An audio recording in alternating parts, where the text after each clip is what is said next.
Good morning. We are live from City Hall Chamber.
Are we ready? Okay. Okay, good morning, everyone. I would like to call this meeting to order. At this time, I would like to acknowledge that we meet on the traditional land of Treaty 6 territory and acknowledge the diverse indigenous peoples whose ancestors' footsteps have marked this territory for centuries, such as Cree, Dene, Saulteaux, Blackfoot, Lakota Sioux, as well as Métis and Inuit, and now settlers from around the world. I will do a roll call of council members. Councillor Wright, Good morning. Councillor Knack, Good morning. Councillor Principe, Good morning. Councillor Stevenson, Good morning. Councillor Paquette, Good morning. Councillor Tang, Good morning. Councillor Hamilton, Good morning. Councillor Rutherford, Hello. Councillor Salvador, Hello. Councillor Cartmel, Good morning. Councillor Rice, Good morning. and Councillor Jans.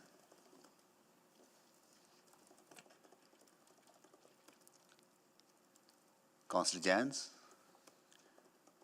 Is he? I think he mentioned that he will not be here right at roll call, Okay. but will be online later.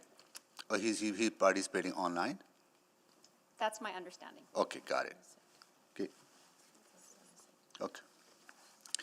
All right, so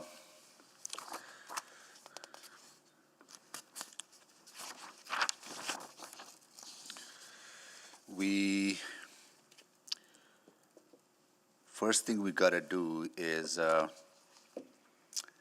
restate, right? The capital and the operating budget. I'll go to, I think Councillor Cartmel, you moved the capital budget, right? So if you could reinstate the motion, which is on page 3.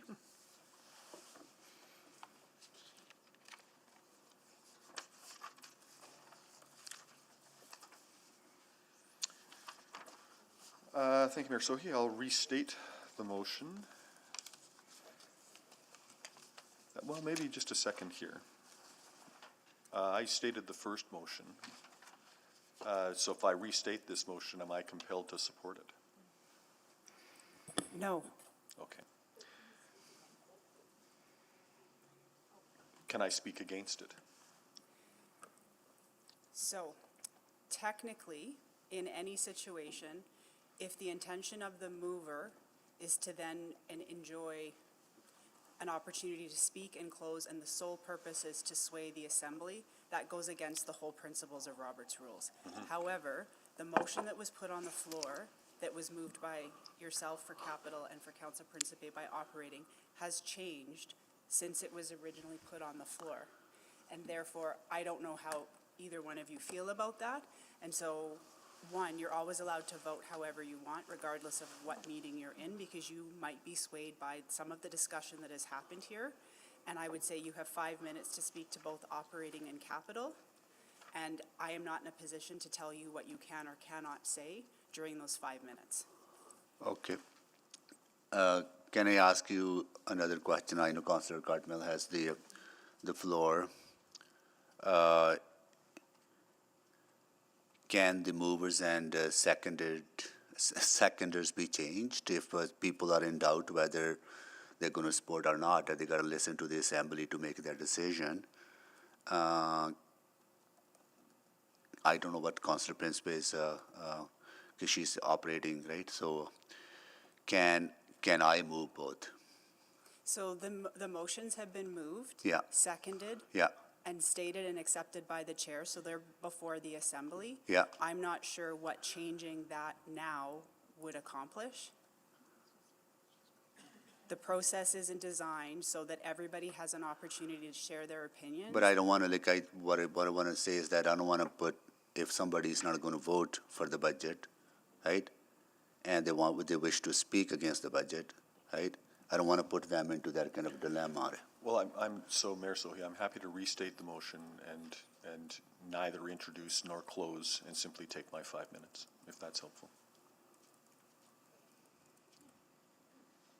Okay, so then I will be closing, like I, Yeah, okay. so I mean, this is, I think what's been great about this whole process is how flexible it's been. So Yeah. you have two motions, you're gonna be speaking to them both at the same time. Yeah. They're neither cross-referenced nor do they need to be. And in that mix is also the, the request to receive the carbon budget for information. So I think we just sort of roll with it. Each of you will have 5 minutes to speak. Okay. To both of these. Yeah, It has been tradition for a very long time that the mayor is the last one to speak regardless Okay. of who moves the motion. Okay. So my recommendation is leave it as it is. Okay. Everybody enjoy their 5 minutes to say and Yeah. vote accordingly. got it, okay. Okay, Councillor Cardinal, go ahead, please. Thank you, Mayor Sohi, and thank you for allowing that clarification. So I'll restate the motion as follows, that the 2023-2026 capital budget for tax-supported operations in the amount of $7,908,195,829, comprised of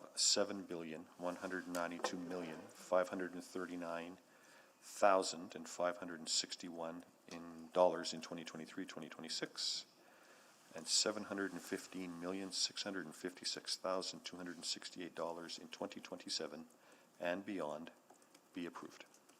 Okay, and who seconded that? Sorry, I can't remember now. Councillor Rice. Councillor Wright, okay. Yeah, okay, Rice, yeah, Councillor Rice, yeah. Okay. So that is restated.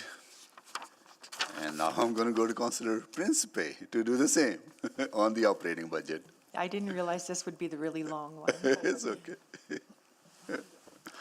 So I would like to move that the 2023 operating budget be approved as follows. Total tax-supported operations with revenues of $3,287,000, oh, no, sorry, let me rephrase that.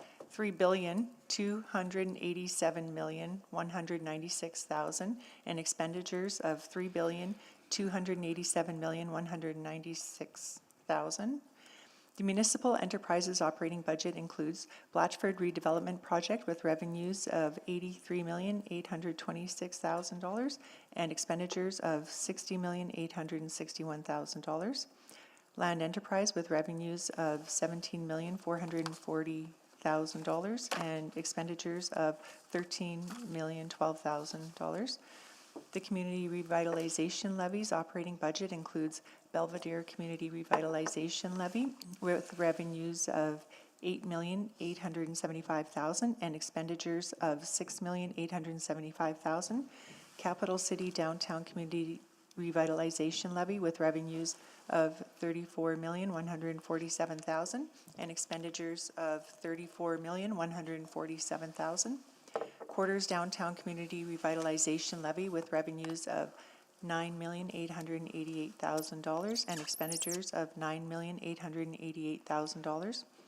Non-cash 2023 budget adjustments for amortization of $714,981,000 and contributed assets of $119,343,000. That the 2024 operating budget be approved as follows. Total tax-supported operations with revenues of $3,342,034,000 and expenditures of $3,342,034,000. The municipal enterprises operating budget includes Blatchford redevelopment project with revenues of $25,289,000 and expenditures of $20,001,000. Land enterprise with revenues of $37,949,000 and expenditures of $32,031,000. The community revitalization levies operating budget includes Belvedere Community Revitalization Levy with revenues of $6,874,000 and expenditures of $6,874,000. Capital City Downtown Community Revitalization Levies with revenues of $36,568,000 and expenditures of $36,568,000. Quarters Downtown Community Revitalization Levy with revenues of $9,907,000 and expenditures of $9,907,000. Non-cash 2024 budget adjustments for amortization of $745,814,000 and contributed assets of $119,343,000. And that the 2025 operating budget be approved as follows. Total tax-supported operations with revenues of $3,476,390,000 and expenditures of $3,476,390,000. The municipal enterprises operating budget includes Blatchford redevelopment project with revenues of $32,108,000 and expenditures of $24,159,000. Land enterprise with revenues of $82,973,000 and expenditures of $74,854,000. The community revitalization levies operating budget includes Belvedere Community Revitalization Levy with revenues of $6,879,000 and expenditures of $6,879,000. Capital City Downtown Community Revitalization Levy with revenues of $42,730,000 and expenditures of $42,730,000. Quarters Downtown Community Revitalization Levy with revenues of $10,849,000 and expenditures of $10,849,000. Non-cash 2025 budget adjustments for amortization of $769,981,000 and contributed assets of $119,343,000. That the 2026 operating budget be approved as follows. Total tax-supported operations with revenues of $3,789,140,000 and expenditures of $3,589,140,000. The municipal enterprises operating budget includes Blatchford redevelopment project with revenues of $33,946,000 and expenditures of $25,318,000. Land enterprise with revenues of $53,429,000 and expenditures of $45,418,000.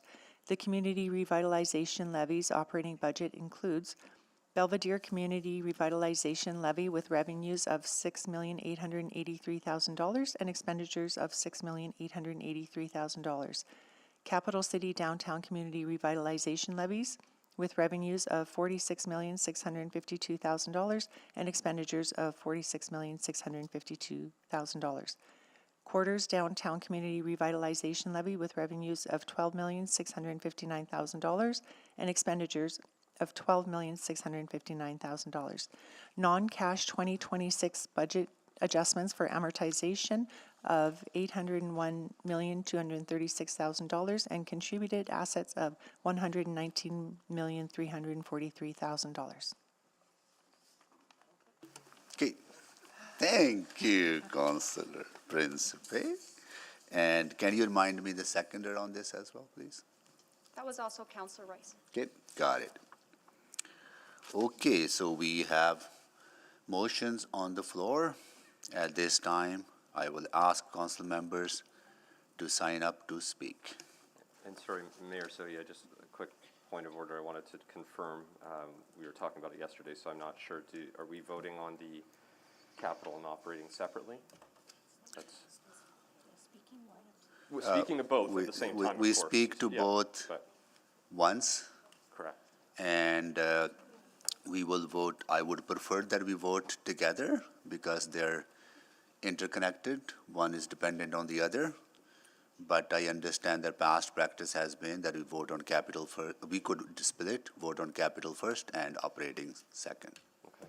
Thank you. Yeah, but I just don't know how that helps. Yeah. Point of order. Yes, Councillor Jens. So if one of those budgets then fails, we would have to continue, like the operating budget, the budget is not truly passed until the operating budget is passed, right? Like they both comprise, is it A plus B equals C? Yes. The act requires you to have an operating and a capital budget. But they both comprise one budget called one document called the budget, so I don't know why we're trying to separate it. So we publish separate operating and capital budgets. They are interconnected, and certain aspects of operating are shown in capital, like the transfers from pay-as-you-go, and the operating impacts of capital are shown in the operating budget, but they are published as two separate documents. And it can be all voted in one, which is our preference. Okay. Councillor Wright? I was just signing up to speak. Oh, sorry. I would prefer that we vote them together, because I understand. I'll make the request, and I'll explain why at the time. And I'm sorry to make that request. but why don't we make that decision now, right, before we go into speaking? If council wants to split, let's split. If not, let's not. You want to make that now? Councillor, sign up, Councillor Knack, can you? Councillor Rice, you are next. I have a question. Go ahead. So I do have the same request as Councillor Mack, and to vote separately because it's two separate motion and two separate documents. Okay. Councillor Knack? Yeah, I was just going to formally make the request, please. So what is needed to make a request? So it has been council's practice that if there is a request to split a motion, regardless of how it's been presented to council, if it can be split, the request is, it has been my experience that it is honored. Okay. The votes would need to be capital first of all. Okay. And then, as has been articulated, they are very connected, and so depending, I have no idea what the results will be. And Okay. if there requires amendments after capital is voted on, then we'll take a recess and figure that out. Okay, all right. Okay, we'll follow the practice. We'll split them, and for voting purposes. And I would, I think council members will make their own judgments, but both are intertwined. One impacts the other. Okay, all right.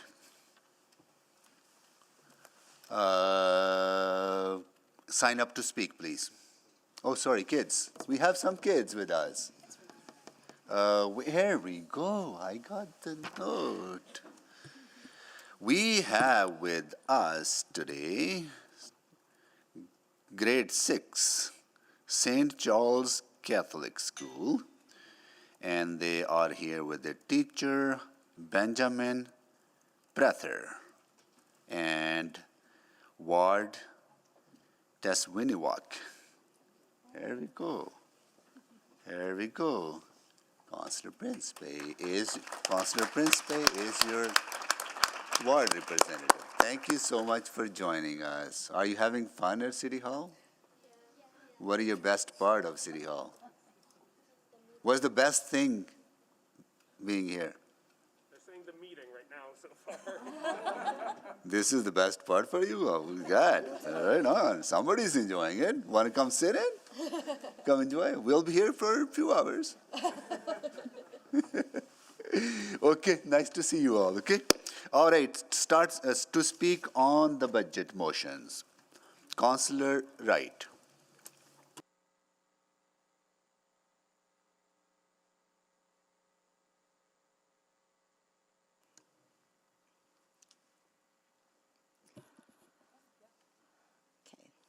Thank you, Mayor Sohi. I would first like to start off by thanking the residents and voters of Ward Spomatapi for giving me the opportunity and the responsibility to help make this great city even greater. Whether on the doorstep, at community events, in meetings, or through email, I consistently hear that Edmontonians are proud to call Edmonton home and are overall satisfied with how the city operates. I heard both opposition and support for some of the bold initiatives taken, and it's not necessarily the loudest voice that speaks for the majority or for those who need us to speak for them. No matter how satisfied Edmontonians are, there's always room for improvement. And for me, that's what this budget was all about. How I could generate change to improve on what we already have, for now and for future generations, like these grade 6 students up here.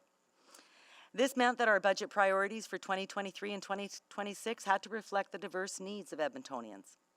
During these tough economic times, we had to face the financial realities of rising interest rates, inflation, debt that has accumulated from previous projects and initiatives, and the downloading of responsibilities from other levels of government. And top of mind for me was that Edmontonians were also facing these same financial pressures. Getting good value for the tax dollar was a top priority for me to ensure that every dollar spent was being done in a cost-effective way. And by taking a thoughtful approach and working together, this council was able to balance the needs of all Edmontonians. We've begun to address the backlog of projects that were in dire need of repairs or replacements, like the high-level bridge, Hawrelak Park, the Coliseum, and our aging transit fleet. And to keep our city moving, we've continued to support other major infrastructure projects, like the Twilliger Drive expansion, Valley Line West, Yellowhead Trail, and my favorite, the 50th Street grade separation. We're steadfast in our commitment to caring for our communities with alley renewal, urban gardening, and the neighborhood renewal program. All these projects have the benefit of being economic drivers and enable job creation. In an effort to find more cost savings, we've also paused some projects, as it might not be the right time or no longer aligns with the city's vision, including the Valley Zoo expansion and the 100th Street pedestrian bridge. We're improving public transit by expanding on-demand services and planning for bus rapid transit routes, LRT expansion, and a new transit bus garage. And with a decision to withdraw from the Regional Transit Commission, I look forward to exploring new options for connecting our existing transit services with our neighboring municipalities. I was also pleased to support investment in our active transportation strategy, the missing and enhanced sidewalk connection service package, along with the bike plan, will help connect our neighbors and our communities. The system of sidewalks, bike lanes, and multi-use paths will allow people to move more freely, whether by walking or wheelchair, stroller, or cycle, and we'll continue to maintain all of our transportation routes with increased funding to our snow and ice teams. And in talking with my community neighbors and with the wide cross-section of Edmontonians, has only confirmed my long-held belief that we are a caring and compassionate bunch. That's why it's important to support our most vulnerable by investing in affordable housing and funding what appears to be only a mere fraction of the many organizations that help support others. One of the other biggest strides we've taken is in furthering our commitment to energy transition and taking steps to increase the use of renewable energy sources, including retrofitting buildings with solar panels. When we were graced by the presence of all these grade 6 students that came to Chambers over the course of the past few weeks, I was reminded that by bringing environmental sustainability to the forefront, we are creating a better future for them. And while we may not have been able to attend to all the needs of all Edmontonians or individual ward requests, we are off to a good start. As we move forward, and if financial realities change, I want to see more progress on things like neighborhood parks and amenities, and to make our streets safer. And I remain committed to making sure that the City of Edmonton is a safe, livable, and welcoming place for everyone. When we invest in our core services, our infrastructure, and our people, Edmonton is sure to thrive. Thank you, Mayor. Thank you, Councillor Wright. Councillor Knack. Thank you, Mayor Sohi. So I started writing these comments a little after 12:30, and I've never had such a hard time with my comments during budget. Because I know, approving a budget increase is hard, even when it's smaller, but I've usually gone into this far more supportive than not. And for the first time, I was entering this debate very split, specifically with regards to the operating budget. Because for the capital budget, I strongly supported. I voted for pretty much everything. I couldn't see how I wouldn't support that. And that's actually how I usually approach every budget. If I vote for most of the profiles in the capital and operating budgets, I believe I should be voting for both the capital and operating budgets because I think it'd be beneficial for Edmontonians. Yet something was different as I was reviewing the list of the operating profiles. And like most other years, I supported most of the additions. I acknowledge that. And in this case, most of the reductions, which is quite new. And there are decisions in this budget I'm happy with and some that disappointed me. But it's those disappointments that have been lingering. And the two biggest things for me that were sort of sitting in the back of my mind were snow removal and transit. because we spoke a lot about snow removal over the last year, and it's come up a lot over the last 9 years, and it will come up for ever and ever. But you know, roadways and active pathways have grown in inventory without a meaningful change to the budget, and I really struggle because I know there's 25% of people who don't drive in this city, and I still don't think it's safe enough to navigate in the winter. And this budget does have a small increase in that, but I think it falls well short of where I was really hoping to finish. And then for transit, there's some really exciting things. We've got on-demand transit, we've got expansion of off-peak, and that's so very much worth celebrating.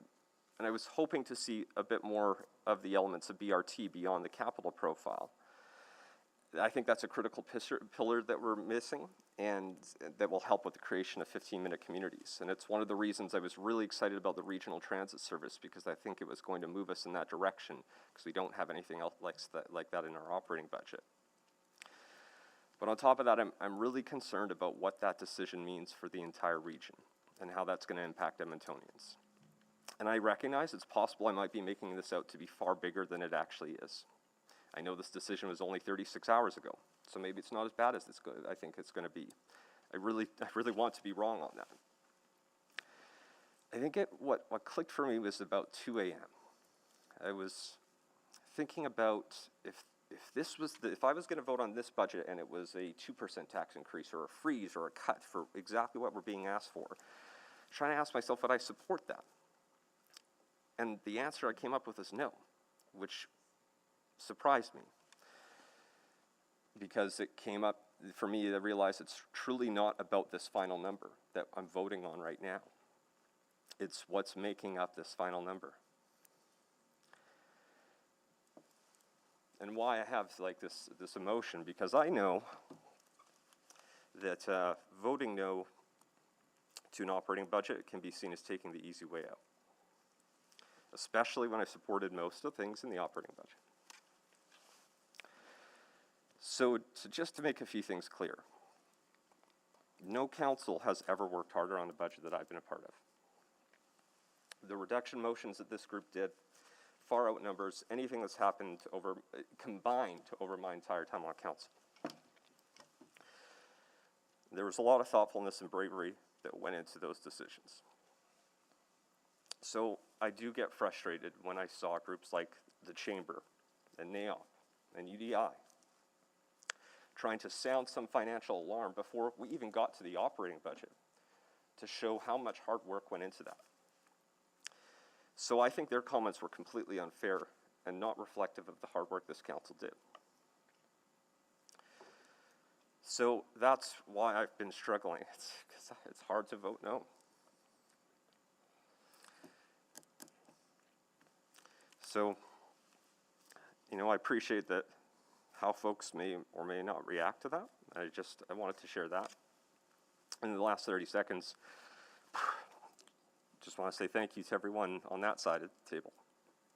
Clerks and min, we work long hours, but it's nothing to what you're doing. The amount of time and effort you have to go into making these meetings function, into addressing all of these amendments well after we have gone home and have been able to sleep. I know your teams have been working, so I just can't thank you all enough for the hard work that you put into this. Oh, that was harder than I thought. Thank you. Thank you, Councillor Knack.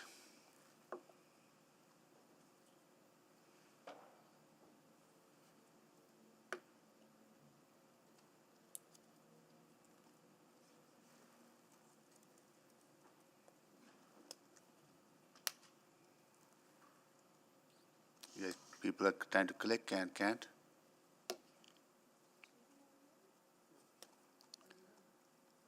No one's signing on. Can we call the question? No, there- we're having some technical difficulties, Councillor Jans. Okay.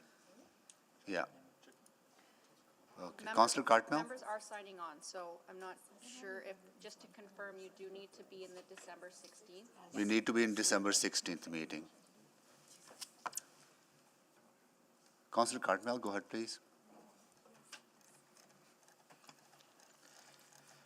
Thank you. So I've got a few things to say, so I'm going to try to be quick. I'll save my thank yous for later in the day.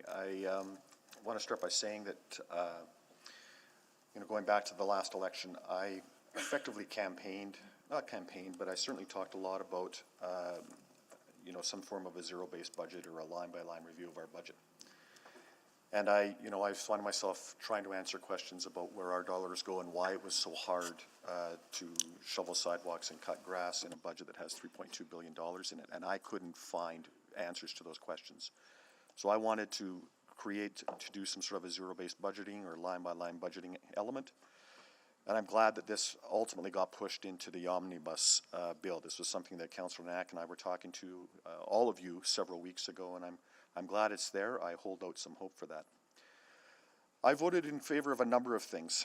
There's a lot in this that I support. I voted in favor of the district energy strategy and the clean energy improvement program and the climate resilient city facility upgrades, because I believe in those notions. I believe in trying to be more ecologically responsible and more energy efficient. And these lines of service speak to those things. They will have tangible results for our bottom line. They are investments that will bear fruit for us and for the people that we represent. And I really support that. Over the last few days, there has been lots of conversation around reconsideration motions, conversations that I was not necessarily part of, so I didn't really know what was coming. But I was hopeful that something was coming, so I continue to support things that I really believe in. I believe in what Fort Edmonton Park and Explore Edmonton are trying to do to attract visitors to our city and to expand our economy. I support what Kids Cottage is doing. I support the community operating grants that support so many groups doing so many things to build our community. I made those votes sincerely.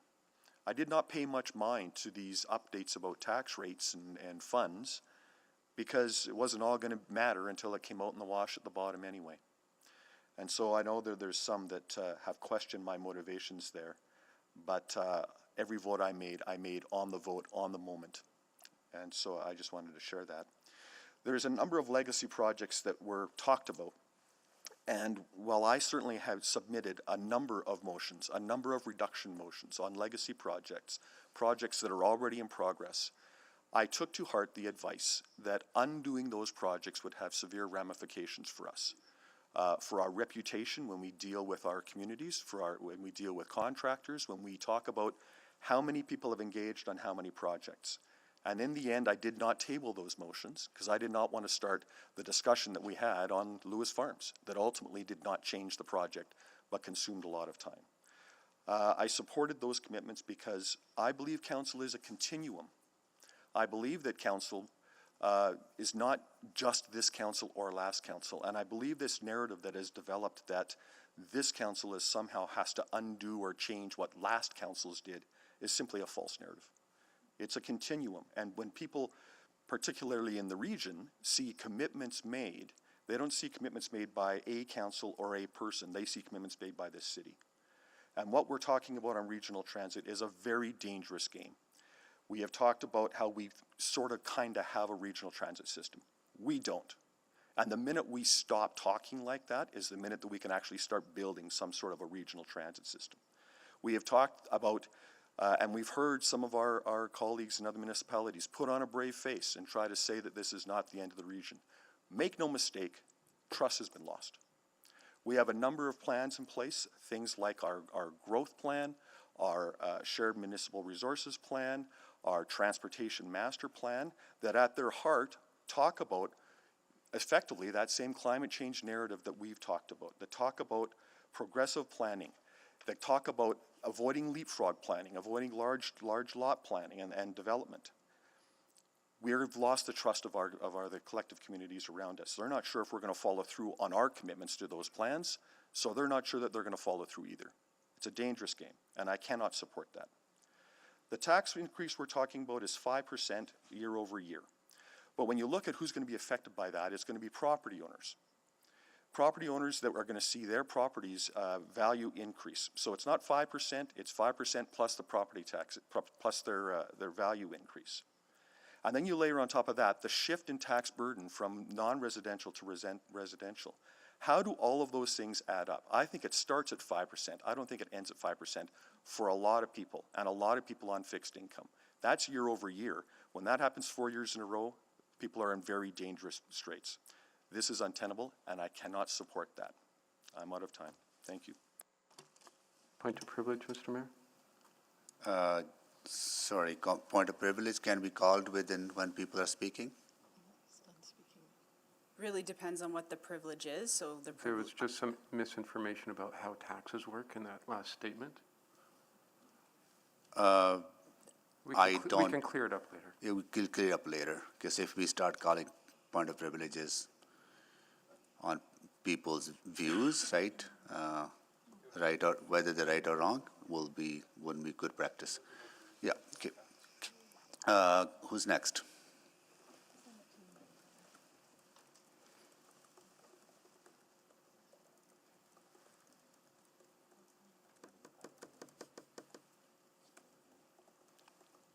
Councillor Principe? Sure, I'll go. So I won't be supporting either budget, and there's a very good reason, and I know that I've, as Councillor Knack said, it sounds like it's the easy way out, but it's not easy. And there's a very good reason I won't be supporting the amendments to the budget as presented. There's a very good reason why, and I know that some may not agree with me and may be even speaking against it here today, but the amendments that I put forward, nothing passed. None of the priorities that I had or that my community has passed. So there's no reason for me really to support. There are many good things of the amendments. There are many things that I supported, but yet they were not my priorities, my main priorities. I do appreciate last night that council reconsidered some of the amendments to try to be, exercise a little bit of caution and, I shouldn't say caution, but trying to make the tax levy a little bit lower. So I do appreciate that. And I'll say that all of those reconsiderations, I did vote against them originally, so it was kind of an easy exercise for myself. And another thing I want to mention is that the amendments that I made, when they did not pass, I didn't even check to see who voted, how people voted. And do you want to know why? Because I didn't want that to sway how I might vote for the other amendments coming up. I would not do that intentionally, but subconsciously I wasn't sure if I would. So I don't even know how everyone voted on my amendments, because I think it's just good governance to make sure that you're voting the best way that you see is the best for your community and for all Edmontonians, not just because of how someone else voted. I probably have more I want to say, but I do thank everyone, the clerks, administration, my colleagues. I know this wasn't easy for any of us, and it's hard to vote against it, but I do have valid reasons as to why I have to vote against this. Thank you. Thank you, Councillor Principe. Councillor Stevenson? Yeah, thank you so much. I'm feeling very differently about the budget this morning, and I really appreciate what's been shared already this morning. I personally am very excited for this budget. I'm really proud of the extremely hard work that we've all done.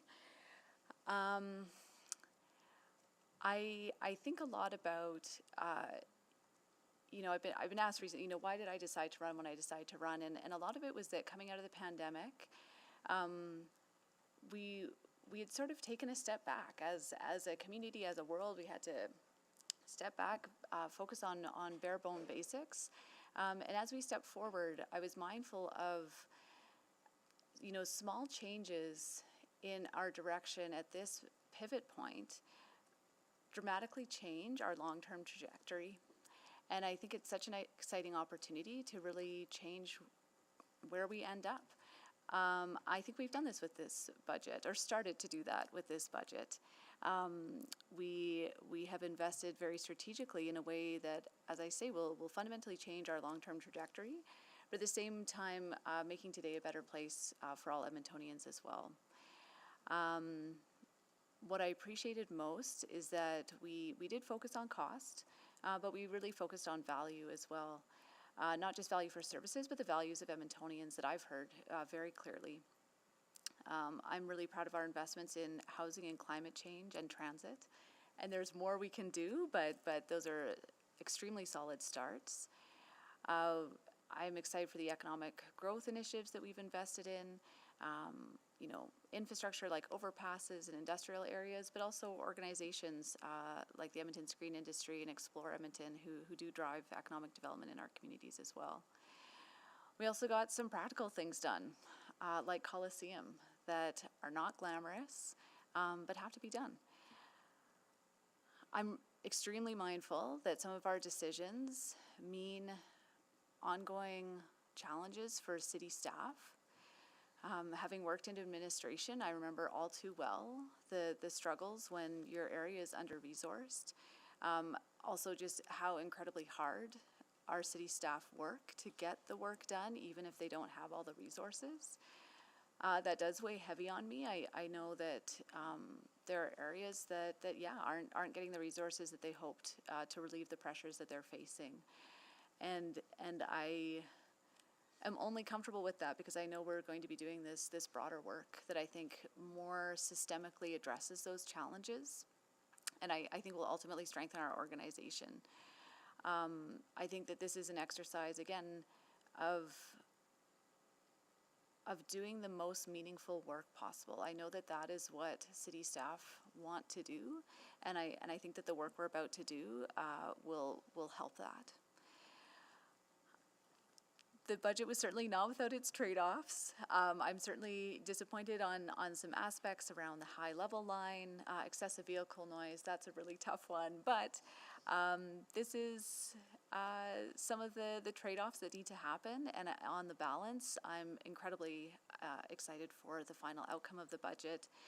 And also just the process. Again, I would really echo what Councillor Principe just said as well, that I really feel that people did vote their conscience, that they voted what they thought was the best decision for their community and their residents, and I have deep respect for that. I thought everyone worked their hardest to represent their communities and all Edmontonians, so I'm proud of that. I think we should all be proud of that. Mr. Corbold, I know you've said that, you know, it's a new administration until their first budget is passed. I think this feels like a really exciting moment in our term, and I think we're just getting started. I think there's much more great work to come. Want to echo my thanks to staff for their incredible work. I honestly don't know how you've done it, but it's been such a smooth process from my end. There have been no practical frustrations that I've had to deal with. I've been able to focus all my energies on the actual substance of the work, and I'm incredibly grateful for that. So thank you to everyone and to my colleagues. I'm delighted to support both of these motions. Thank you, Councillor Stevenson. Councillor Rutherford. Thank you. And I'm going to start by kind of echoing Councillor Stevenson. I feel like the last 2 weeks have really defined why I chose to run for City Council in the last election, because I could see the things that had shifted as a result of the pandemic, both economically, socially, and politically, quite frankly. And I knew that there was a direction that this could go one way or the other. And who sat behind these tables and who voted yes or no would change that outcome. And I'm so proud and grateful to work with such a diversity of people on this council. I think Edmontonians really chose well when they chose us to sit here and, as Councillor Knack mentioned, be really thoughtful and caring in how we got to it, and vote with our conscience and vote guided by the voice of our residents, but also guided by what's best for Edmonton as a whole. And so I thank everybody for that. And I'll take the rest of my time. Time goes so fast, to just highlight that, you know, I was grounded coming into this with what I heard. And I want to highlight some of those things that I heard from the residents that I engaged with. They talked about the importance of quality of life. They talked about the importance of civic pride. They talked about the importance of community safety, about compassion for caring and for those most vulnerable. And they talked about the need to get around the city in all modes, at all ages, and all stages of life. They talked about the need to focus on renewal in our capital budget. They're so wise, and they guided me and made me feel very grounded coming into this budget.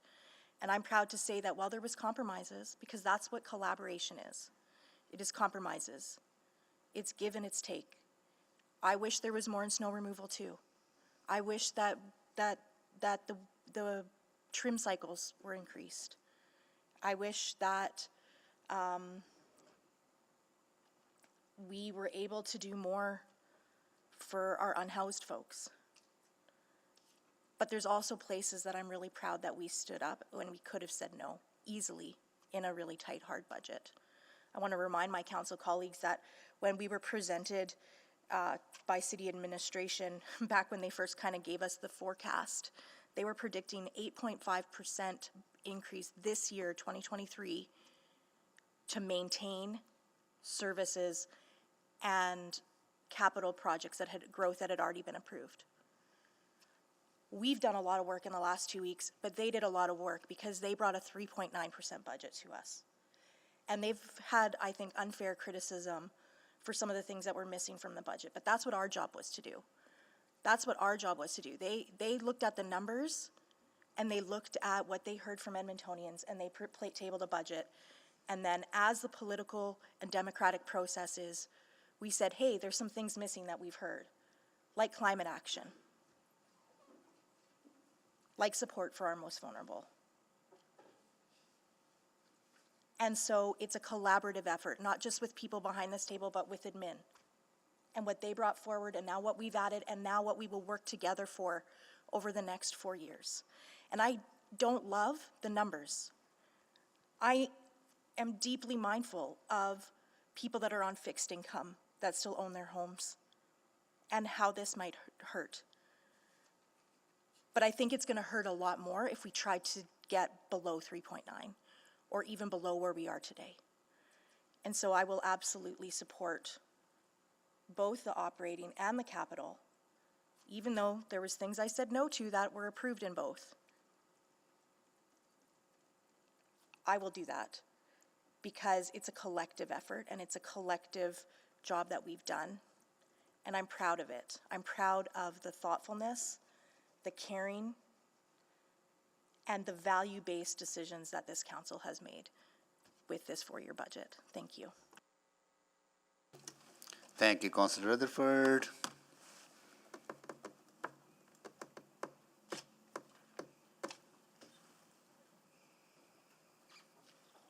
Councillor Paquette. Okay.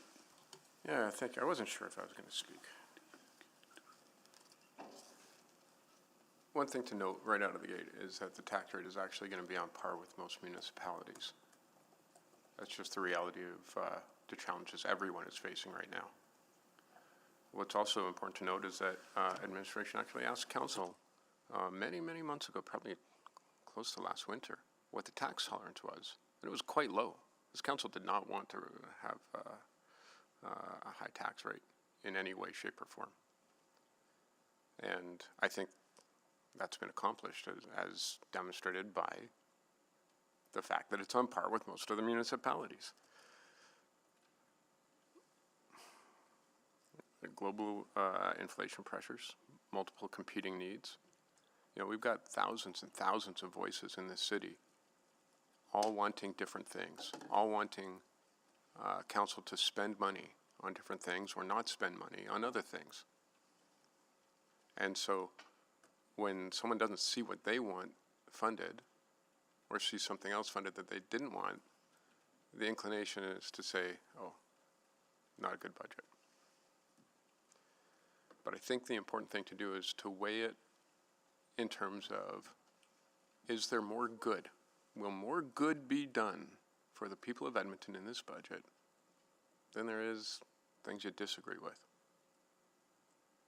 That's a really clear metric. And the answer is quite obviously yes. There's no debating that. I'd like to see someone try. The other thing is that budgets are not set in stone. There's a reason that we have check-ins. We've got a spring budget. We've got a fall budget. We will be approving a budget for 2024 and 2025. Things change. And we found that out during the pandemic. We had a tax rate of 2.6 for 4 years. What did it turn out to be? 2.6. Pandemic hit, 1.3. The next year, 0. The year after that, 1.8. Budgets change. When it comes to mowing, there's another opportunity in the spring to change the budget to say this year we're going to mow a little bit more because we found some efficiencies or we found some money or we've had a second thought. Budgets are fluid. There's a continuum.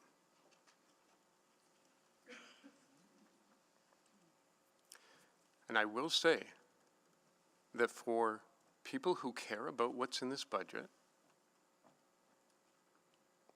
and want to see it go forward and then vote no, are relying on the goodwill of everyone else to pass the budget that they are voting no on.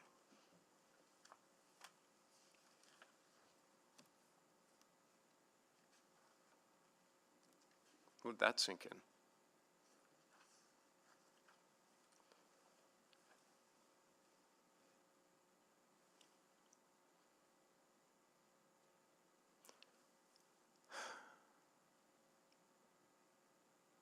Having said all that, I do want to say that last night I couldn't sleep a wink, and I had so many thoughts going through my head, and one of the things I thought of is how nice it would be to go through one by one and mention all the good things that I love about every person in this room, because there's tons. I have nothing but love in my heart for my colleagues, that's a fact, and for the people who work with us across the table here. Because I know that everyone puts their heart and soul into this stuff every single day, and it's never seen, it's rarely acknowledged, and the criticism is 99 times more than any sort of acknowledgement. So I want to take this time to acknowledge. And I also want to acknowledge the hard work of our media, the hard work of all our staff, the hard work of all the community groups and invested people who talk to council about this budget. And I want to thank all Edmontonians, the majority of whom will never once think about this budget, but for whom this budget will improve their lives. Thank you, Mr. Mayor. Thank you, Councillor Paquette. Councillor Salvador. Thank you, Mr. Mayor. Before I was elected to City Council, I used to show up and watch the budget. And not just the public hearing, I would watch the budget. And I always loved it because it's where priorities are solidified, tensions confronted, and trade-offs made plain. It's one of the very few opportunities we have to witness collective city-building efforts actioned. It's a sacred part of our democracy, and it's a truly clarifying experience. And now that I'm on this side of the table, those feelings have only grown stronger. I take this role incredibly seriously. We all do. The decisions made around this table have a direct impact on the lives of Edmontonians who call this city home, and they have a direct impact on future Edmontonians who aren't here yet, who aren't born yet. Many of our decisions span across generations, and we need to be thinking years into the future about the kind of city we want to build and the kind of city we want to leave behind. We need to exercise foresight, and I think this budget does just that. At the same time, there are fundamental, urgent, pressing needs in our communities that demand action and attention today. There are core services that Edmontonians expect to see delivered on a daily basis so that they can get to work, get to school, safely move around their communities, and enjoy a good quality of life. And in that regard, we need to exercise oversight. And this budget does that. Throughout this process, we have had hard discussions. There have been hard decisions, very hard decisions, and compromise. But looking at the budget in front of us, I am so proud of what we have accomplished together. I often reflect on the saying that a city's values, while reflected in its strategies and plans, are truly found in its budget. And in this budget, I see that we are a city that takes climate action seriously. We are investing in building retrofits, fleet transition, public and active transportation, which is not only an environmental imperative, but an economic one as well. I see that we are an inclusive and compassionate city that believes everyone deserves dignity and a home and to feel that they belong. Our investments in affordable housing, public washrooms move us closer to that, as do investments in community safety and well-being, crisis diversion, anti-racism, and community-based programming. We're investing in bringing local businesses to global markets, unlocking industrial development, and supporting arts and festivals because we are committed to collective prosperity, job creation, talent attraction and retention, and making life more affordable by keeping dollars circulating right here in Edmonton. It is clear to me that this budget is deeply committed to the city plan. Investments in transit service, mode shift, greater housing choice, recreation, park space, neighborhood renewal, and public realm enhancements will help create 15-minute communities. And we can't build a great city alone. We are setting ourselves up to leverage partnered funding from other orders of government, and we are partnering with a broad variety of community groups and organizations like EFCL, Free Play for Kids, the Africa Center, to leverage their enthusiasm and passion for our city as they deliver programs and services that change the lives of Edmontonians. Together, we're moving closer to our collective goals. And I'm grateful for that because right now times are tough. It's not an easy budget to try to overcome the increases which have been delayed for years because of the pandemic while experiencing significant inflation. It's not easy to follow consecutive years of ultra-low tax rates, but it's important to remember that they only alleviated temporary pain. Continuing to maintain artificially low tax rates is a recipe for service decline, poor maintenance, and frustration. And I don't think that's what Edmontonians want. They want to see value for their tax dollars, and they want to see their values reflected in their city. This budget reflects the challenging times we are facing, and it paves a more fiscally sustainable path forward into the future. So I want to thank my colleagues for their careful consideration, courage, and collaboration throughout this process. I want to commend the mayor for his leadership in this budget and in the 15 months leading up to it. My deepest gratitude to administration, city clerks, and all City of Edmonton employees for making all of this possible. And of course, thank you to Edmontonians for engaging in this process and placing their trust in this council. I will absolutely be supporting both capital and operating budgets, and I look forward to the work ahead of us. Thank you. Thank you, Councillor Salvador. Councillor Rice. Thank you, Mayor Sohi. First, I wish to thank my council colleagues for the many days of productive conversation and debate. I also wish to thank the city administration for the incredible amount of effort that went into preparing the draft budget, answering all of the council questions and supporting the budget deliberations. Members of council, including myself, worked very hard to determine the city's priorities and for this new budget cycle. Very early and in this process, it became very clear that we cannot say yes to everything, as we simply do not have enough resources. I also appreciate administration agility in being able to adjust to the priorities council provided. As for myself, I made a firm commitment to my constituents that I would listen to them and bring their voice to City Hall. I've spent much of the past summer and fall talking to my ward residents and gathering their input and through the budget survey. I also reviewed every email I received from my constituents regarding our budget deliberations. The amount of engagement from my constituents regarding this budget was considerable. My ward residents told me very clear they want to receive efficient city services, especially call services. Some examples of what residents told me is important to them, including community safety, good roads, traffic lights, snow removal, maintaining existing infrastructure, for example, sidewalks, recreational facilities, green spaces, waste removal, public transit, and addressing houselessness. With these last two items have some mixed views. Overwhelmingly, ward residents told me the bike line development across city is not a priority to spend their tax dollars on at this time.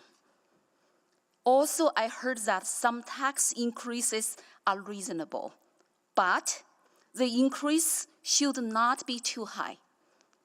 And they do not support a tax increase above 4% per year. In addition, residents told me they are not comfortable with our city taking on additional debt at this time. I listened to the people, and my decisions, including the budget amendments I presented, reflect the large majority of what I heard from my constituents. At the same time, I was cognizant about finding the right balance that make decisions in the best interest for all Edmontonians, which I believe includes living with our means. Despite this budget deliberation having many positivities, and for all Edmontonians, the outcome, the process, fell short of what I believe Edmontonians told us they expected of council. The key item is the tax increase is too high. In the spirit of listening to the Edmontonians and doing what I believe is responsible, I will not supporting this budget. Thank you. Thank you, Councillor Rice. Okay, who is next? Councillor Tang. You know, for a moment, I really thought we were going to be here until Christmas, but I am glad that we made it here. In this budget process, we tried a lot of new tools. The multi-part amendment approach led by the mayor to kick off both the capital and operating processes. I think it really helped us hone in on what our shared priorities are around this table. And at a time of high inflation and when affordability is challenging, it's been top of our mind, how they're impacting individuals, families, and communities. People are struggling, and there's a lot we did to make it affordable, like limiting growth and focusing on renewal. We even went back into the budget last night and removed items that we originally passed, which typically does not happen. We also show restraint by withdrawing motions, drawing a line in how many additions we could debate, and putting forward things to keep things affordable. A lot of important things weren't funded, which is hard to see, but I do think this budget is one I can get behind. And for what we haven't funded, especially the ones I painfully withdrew yesterday, we will continue to look for opportunities in the next year. Overall, I think the budget has balanced priorities, and I'm proud of us for pulling through with this timeline. There has been a lot of criticism that this budget is not being focused, and I would definitely disagree with that. In my case, I actually do see a strong alignment with the platform I ran on of community, economy, and climate. Things that I heard from Edmontonians and people in Ward Gatineau that was important when I was running for the election. That was an important lens for me to take. You know, the other lens that I took when approaching this budget is where possible, focus on the principle of investing long-term or longer time horizon, planting seeds where possible and let it grow later. Trying to balance something in with something out and being responsive to the needs of my ward, like snow removal, transit, and road safety. I try my best to fulfill these commitments, but also recognizing that affordability is very much a real issue for Edmontonians. I put forward a number of reductions against the additions I put forward that was on the table, and these were hard decisions. Make no mistake about this. Not all of them were accepted, and I understand that's part of the democratic process. You're not going to get everything you asked for with 13 people at the table who had different values and priorities. This budget is a reflection of that reality. I also took the lens of citywide impact. While I think it's easy to focus on our own ward, pitting that against other wards, pitting north versus south, east versus west, we've heard all these narratives before. But I am glad for the programs that will certainly benefit Ward Guide Heal, but I also know they will benefit communities everywhere. My colleagues have said a lot on the content of the budget. I want to talk a little bit about a process, because I do think there are opportunities for us to do better. A 4-year city budget is an onerous process, actually. We've had a pandemic in the last 4-year cycle, which drastically changed the financial realities, where we had to make cuts to achieve no increases, and now this council is paying for it. And it made me wonder if a 4-year budget tool is the most flexible thing we can do.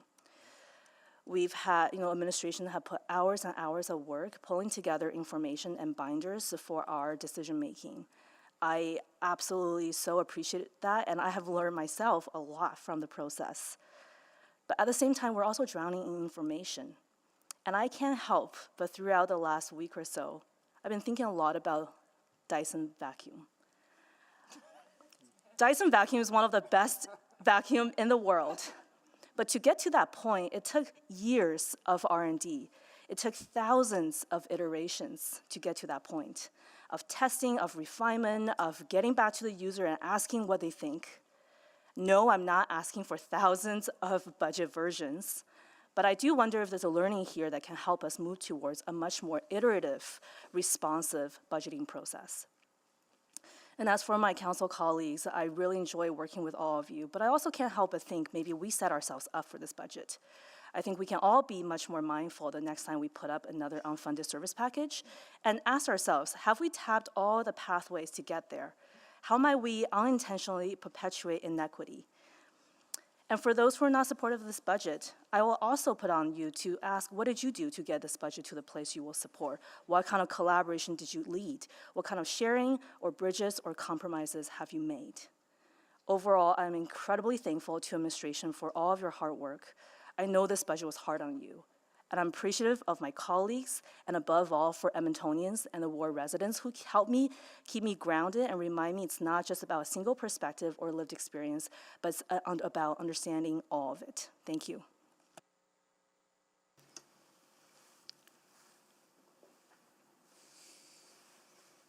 Anyone else to speak? Councillor, it's just trying to see the list here. Is anyone else on the list? Sorry. No, we do not have anyone else on the list at this time. Okay. I signed up. Okay. Oh, apologies. Councillor Hamilton, We go will ahead, add you. please. Thank you. Go ahead, please. Thank you. I share Councillor Knack's, I'm going to say, accolades that this is probably not only the toughest budget, but the hardest worked budget I've seen. Although Councillor Knack has been here just a bit longer. And it's been grueling, and for no folks more than our city administration and our clerks and the people who support us in this role. So I just want to acknowledge that, and that it's meant for a lot of people personal sacrifice this week and over the last few months. I also want to note that there's been some aspersions cast on this budget. And specifically that there was a intent by some people to drive, including myself, to drive up the budget only to vote against it. And all I want to say is that I came to every item on this budget with an open mind and a willingness, a genuine willingness to see investment in every corner of our city, because I know from experience that if folks don't see the city in action on their street, it makes those really big city building conversations all the more distant and difficult. But that's fundamentally where we need to go to build a cosmopolitan city.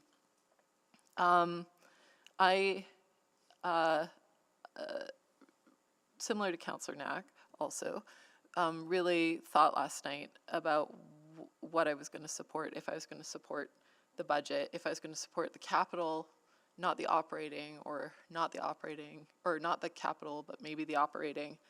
But I couldn't land on a really good reason, frankly, to support either.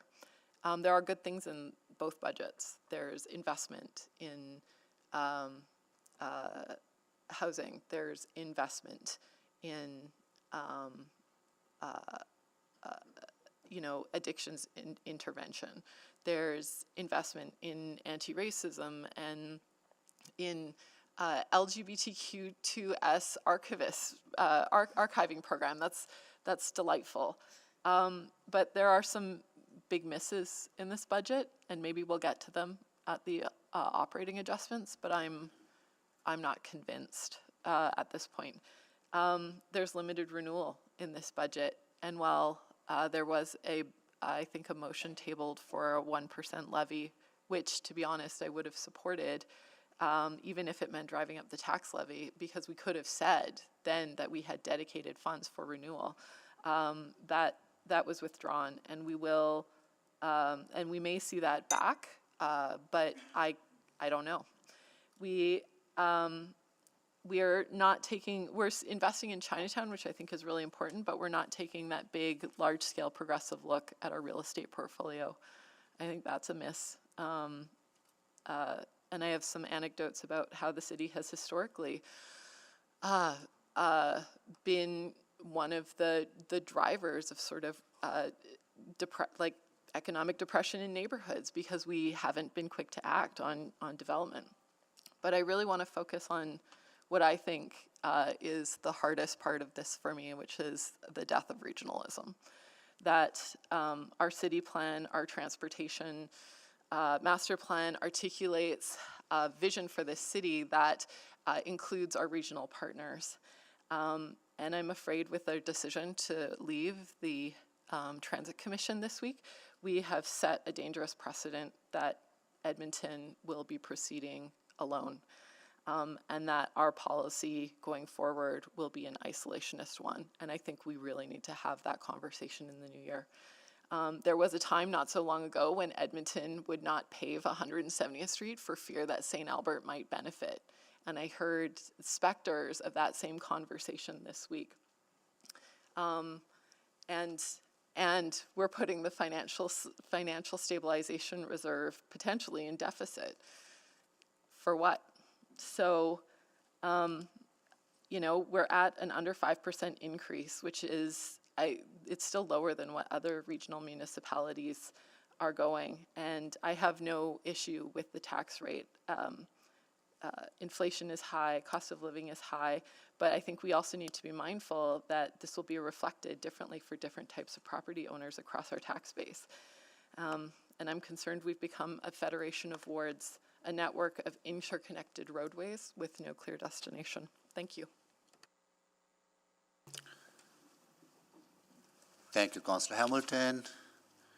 Before I go to Councillor Jans, I would like to welcome St. Charles School, grade 6, their teacher, Lisa Holtz. Thank you so much for joining us. Ward testimony walk. And you heard your councillor speak. Oh, sorry, councillor, sorry, what, got confused. Councillor Jans, please go ahead.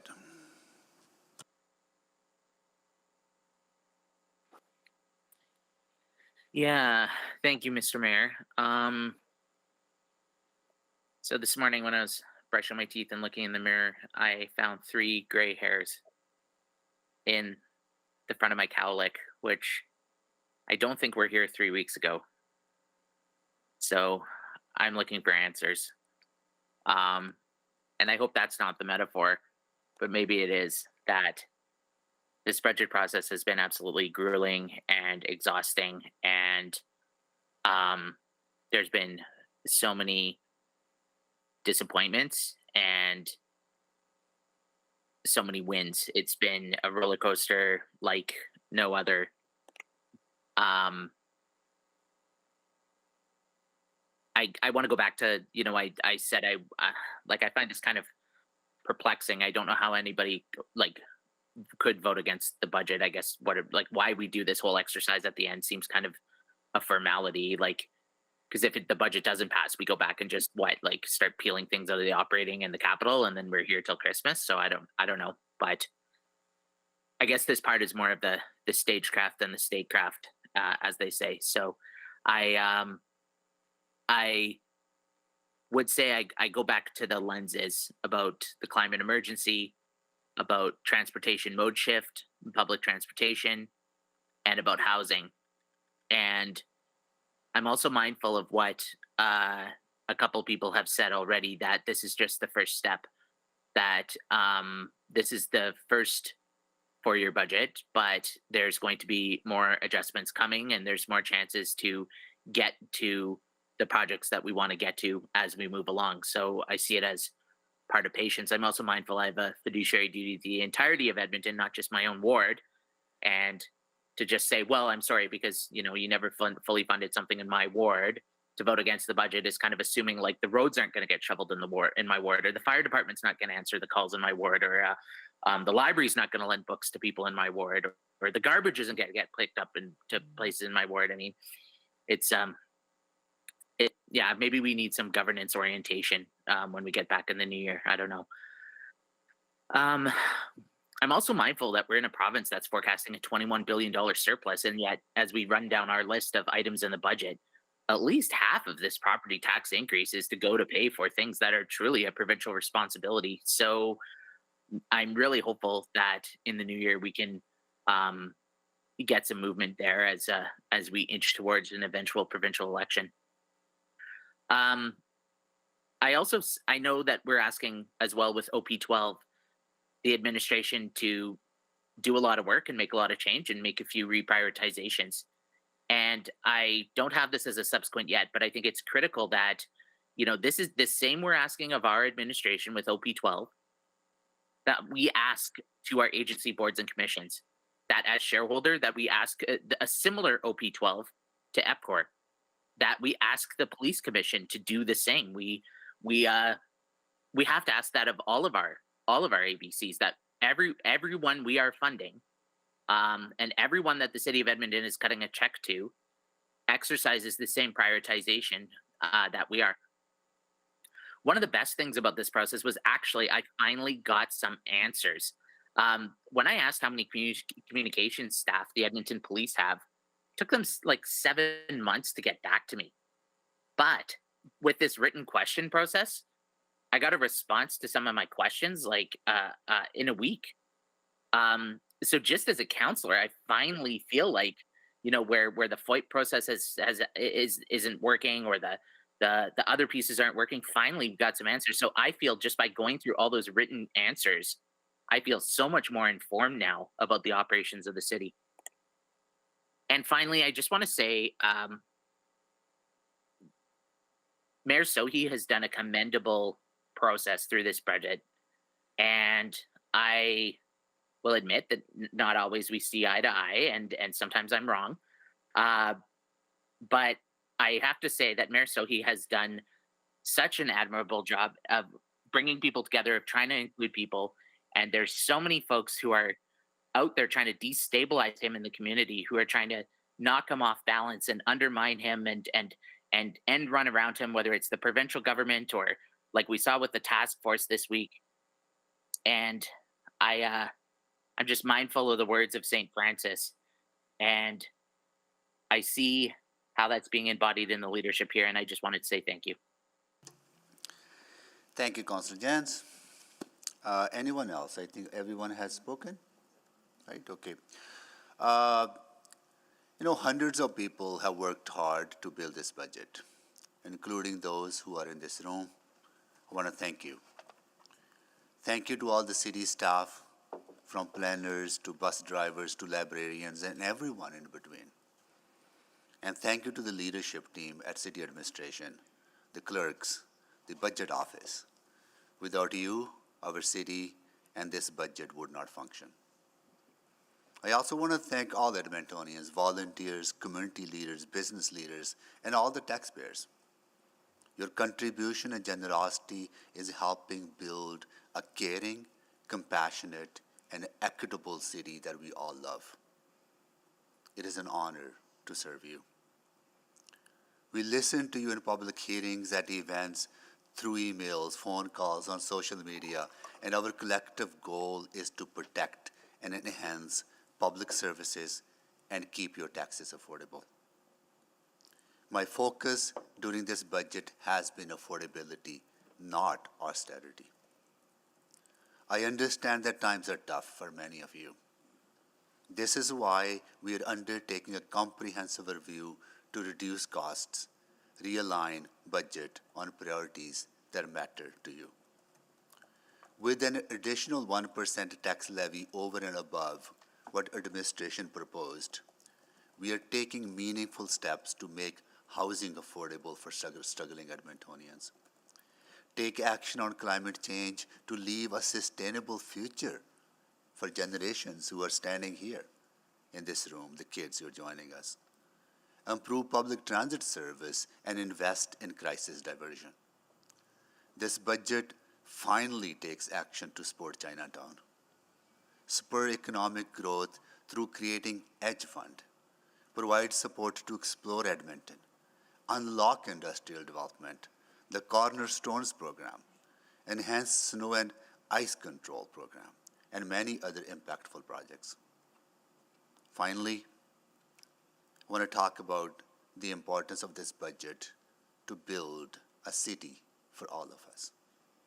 The work that we are undertaking in anti-racism, and the work we are undertaking to strengthen our relationship with Indigenous communities. We are doing this by implementing the Anti-Racism Plan, the Municipal Truth and Reconciliation Commission Plan, and carrying out the Missing and Murdered Indigenous Women and Girls 2S Plus Action Plan. All of us, all of the council members, build this budget together.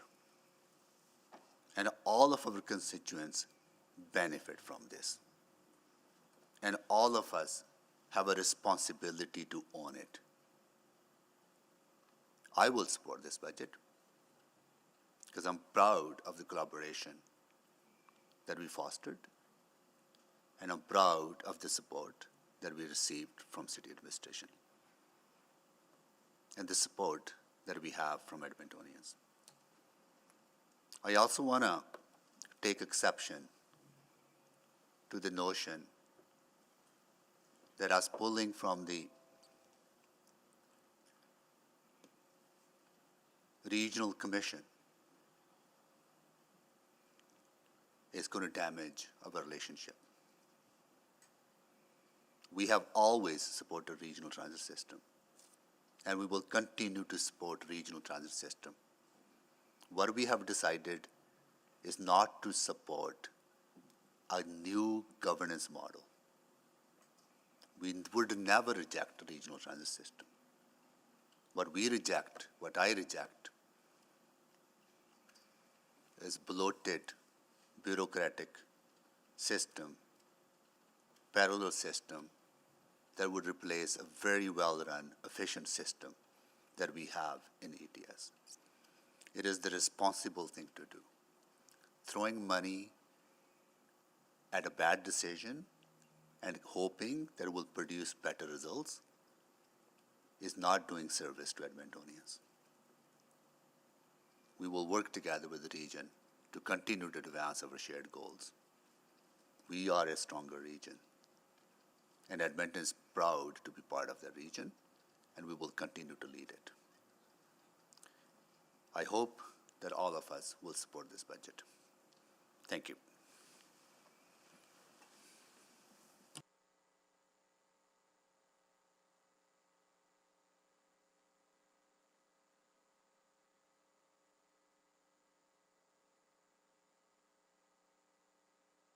Please vote. To confirm for all, this is for the capital budget So motion first we're restated. voting on the capital budget.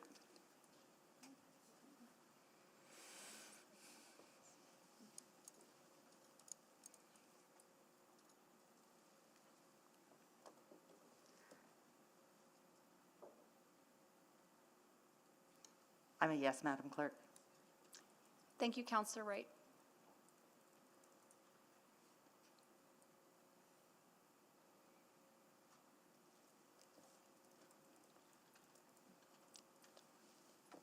I'm a no, Madam Clerk. Thank you, Councillor Hamilton. We have all the votes. Display the votes, please. That is carried. Now we go to the operating budget. Right, City Clerk Stolz? Yes, that is Yeah. right. Please vote on the operating budget.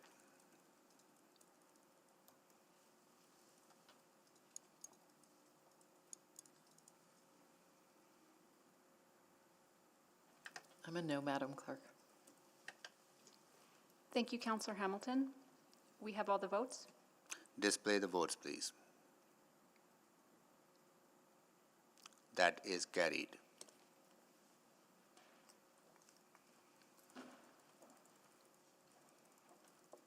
Okay, what is next? If you could receive the carbon budget for information, please. So moved. Second. Councillor Stephen moved, receiving the carbon budget for information. Councillor Tang seconded. Please vote.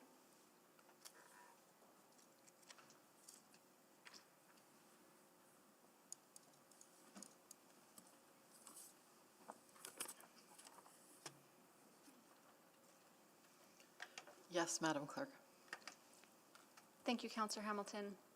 We are missing, apologies, we have all the votes. Display the votes, please. That is carried.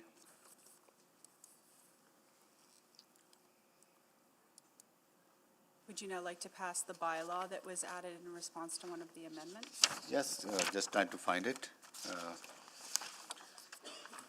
Which number is it? 17.3. 17.3. Mr. Mayor, I can move first reading of bylaw 20373. Second. Thank you. Please vote.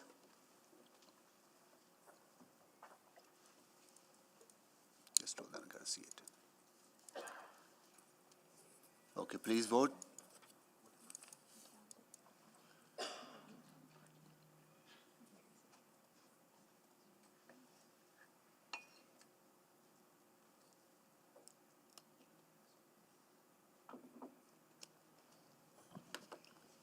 Yes, Madam Clerk. Is it not coming through for you? No. Okay. We'll have someone take a look at that at the break. We have all the votes. Display the votes, please. That is carried. I'll move second reading of bylaw 20373. Second. Please vote.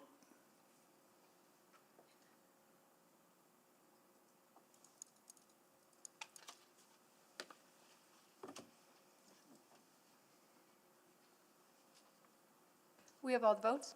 Display the votes, please. That is carried. I'll move consideration of third reading of bylaw 20373. Okay. Second. Second by Council Salvador. Please vote.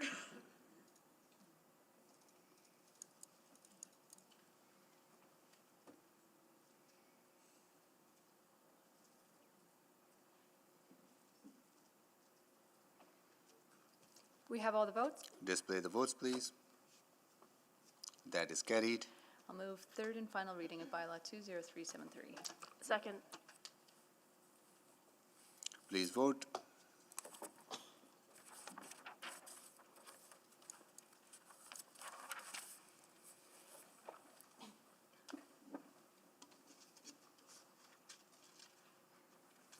We have all the votes. Display the votes, please. That is carried. Okay, We do have one item, 9.3, needs to be dealt with.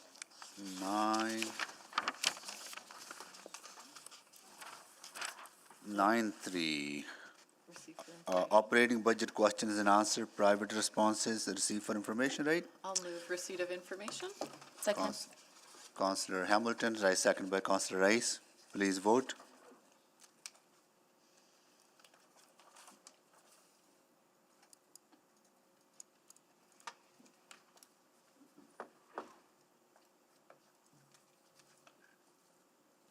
We have all the votes. Display the votes, please. That is carried.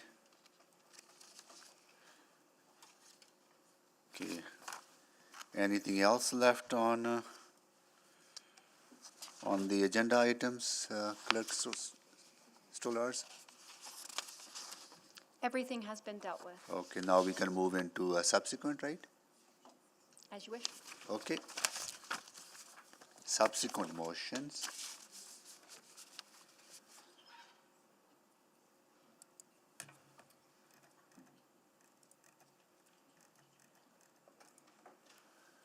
Okay, Councillor Cartmel. Thank you. I have only one. Okay, go ahead, please. For the clerks, it would be the cardinal item 2. And that is that administration provide a report on the previous work related to the advantages and disadvantages of forming a municipal development corporation. Based on the following principles, create a new third-party corporate entity that would develop city-owned land, including residential and non-residential land, sell developed land on open market to builders, and partner with other private sector companies in development opportunities. A municipal development corporation would include a board of directors appointed by council. The city would be the sole shareholder. All city land ready for development transferred to the municipal development corporation, including but not limited to Blatchford, exhibition lands, Rossdale, and enterprise lands. Second. Okay. Questions? It isn't on Just, the, if you can just be patient with us, we are just trying to make sure that we have everything correctly stated. So, and then as soon as we have that, we will get that up. To confirm, that was seconded by Councillor Paquette. Thank you.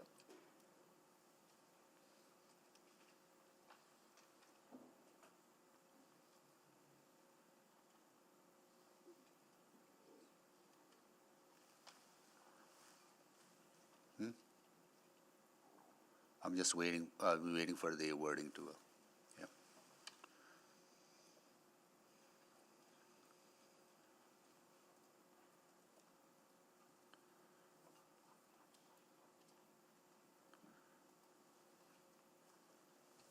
It is cast now.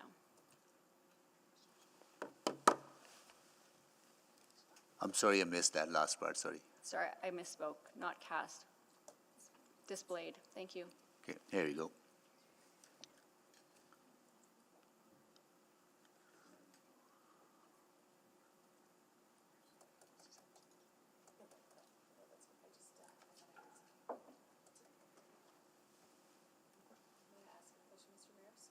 Oh, yeah, of course, yeah. Yeah, thank you so much for bringing this forward. I'm really excited to support it. I know in our earlier conversation, I think we had struck Rossdale from the list, just wanting to Yeah. confirm if that was intentional. I think we'd also added a bullet about Indigenous engagement, if those are friendly changes or.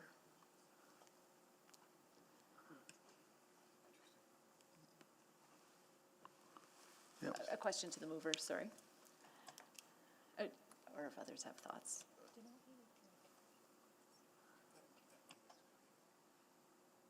Sorry, I'm getting distracted. I'm restating the motion that I made earlier, in essence, that I made earlier without the hold and abeyance pieces to it. I don't know that those pieces were friendly. was trying to listen to the conversation, but I was not afforded the opportunity really to participate, so. Sure, well, I'm happy, open to conversation, thoughts from other colleagues, but I'm happy to move those as amendments. Yeah. But Second. They might not be, they were already excluded through a motion of council during budget. But that didn't pass, right? It failed. Oh, I see, okay, got it, okay. Sorry, So can you help us along here? What, So, like, the we're. Rossdale, Yep. So I'll move that we strike Rossdale from the list and that we add a bullet. And I apologize, I don't recall the wording that, Indigenous consultation was added into it. okay. Second. Okay. So we are adding Indigenous consultation, and we are striking down Rossdale from the list of development sites. Okay, And are those friendly or are those amendments? Not friendly. Not friendly, and I would ask that they be made as separate amendments. okay. So Indigenous consultation is friendly, right? Yes. Okay, so deal with that first. Indigenous consultation is friendly, no need to move that. Rossdale is not friendly, so Rossdale is on the table. So we're talking about amendment to the subsequent. So please focus your questions on whether to strike or include or exclude Rossdale. Okay. Councillor Tank, no questions. Councillor Rutherford, questions on that? Councillor Rutherford? No? No, I'm just on for myself. Okay, Councillor, any Councillor Wright questions on Rossdale? Councillor Salvador, questions on Rossdale? Councillor Rice, questions on Rossdale? Councillor Hamilton, questions on Rossdale? Yeah, this is an information report as you read it, Mr. Corwald, right? Yes, that's correct. And if you're talking about assessing the entire real estate portfolio of the city, would it make sense to exclude large tranches of that real estate portfolio, if only for information purposes?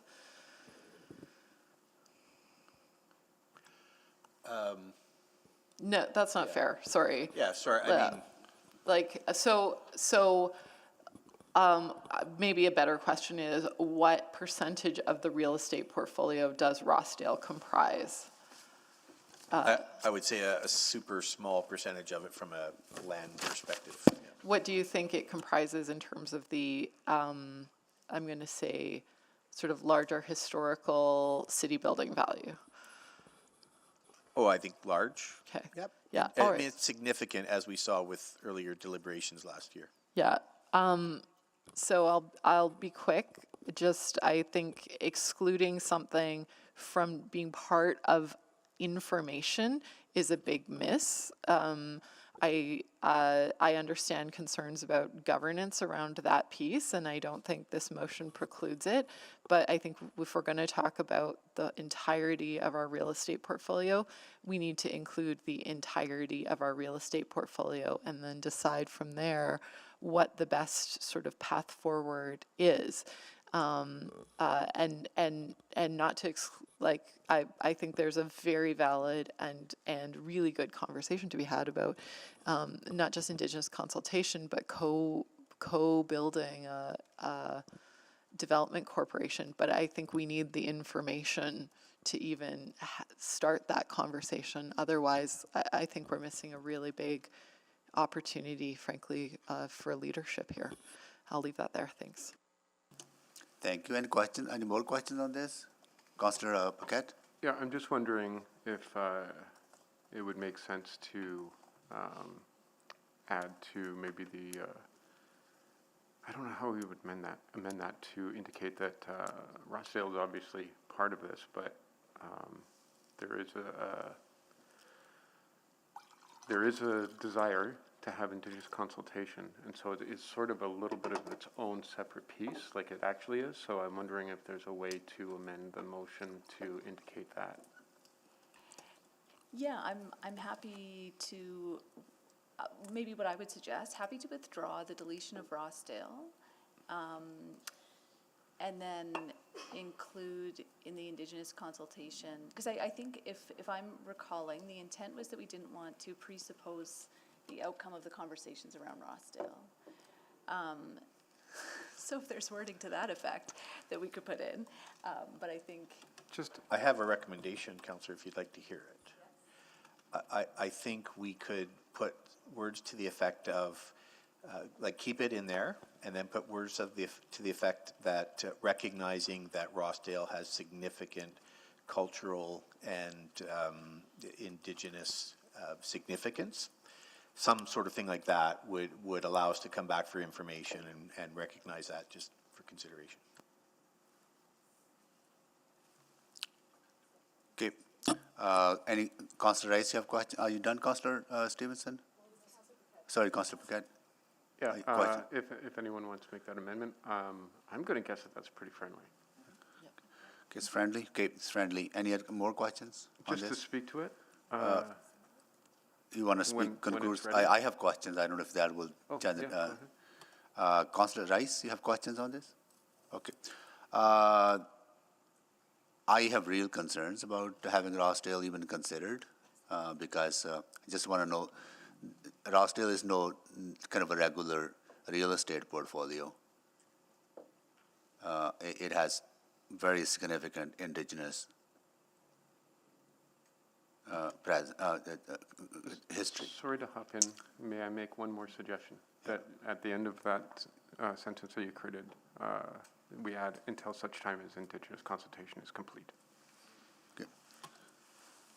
And we approved a significant direction. We gave significant direction to administration to look at this site as a co-development, Indigenous-led governance structure. So if this, am I right in that, to our city manager? Yes, absolutely. Right? And I know if this is information report, absolutely, right? But even the direction of information report in my mind goes against the direction that collective council gave you to have different visioning on Rossdale. Well, I would say, Mayor, that we could certainly be clear in the information package, and it gives us an opportunity to, in the information package, to suggest that it should be excluded. If we're not allowed to consider it, then we couldn't even come back with a recommendation in that package to say as part of we this, strongly recommend that it be excluded from any municipal development corporation. But I can't say that if Rossdale is excluded from the consideration. Good. And as part of the this generation of this report, would you do a specific Indigenous community engagement that is comprehensive, just related to Rossdale, before you bring back a report? I think I don't know if we'd have enough time to do that, to be honest, so I think we'd have to look at that. But I would agree that we wouldn't make any recommendation on that particular, given the significance, the cultural and historical significance, without having done that. Okay. Because which I think speaks to Councillor Paquette additional amendment. Okay. Okay. I'm just being very cautious on this because we made a huge commitment to the community. I don't want Indigenous communities to be feeling that here we go again, normal process of looking at Rossdale. No, and I think I understand that. I think what I would like to be able to do, though, is have the option to come back and say that if the corporation's being considered, that this, with that recommendation to say this should be entirely excluded because of Got it. But Okay. I can't do that if I'm not allowed to consider it. Got it. Okay, good. That answers my question. I apologize. Can I confirm there was a lot happening at the same time? So Councillor Stevenson's deletion has been withdrawn. Yeah, I'll go to Councillor Paquette. You made, no, please stop these side conversations. What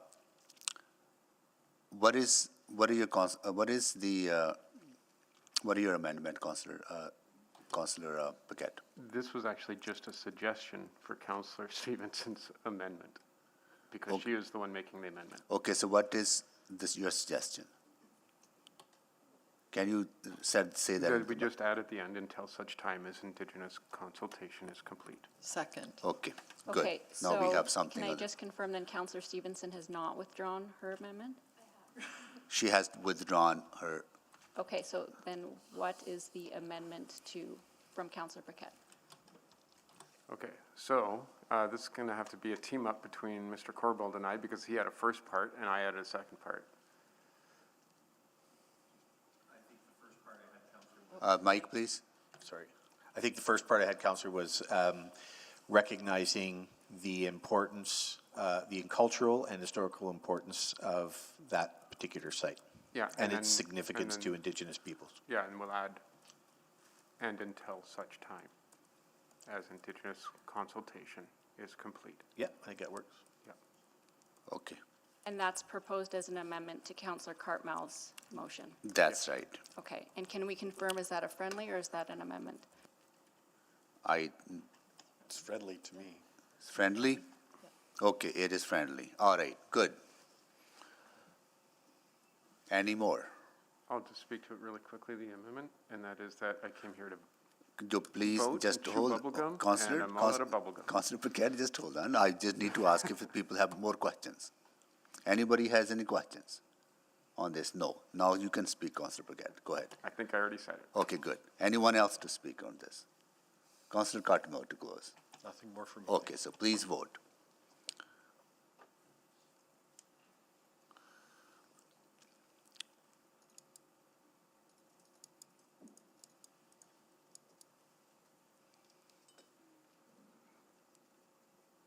We have all the votes? Display the votes, please.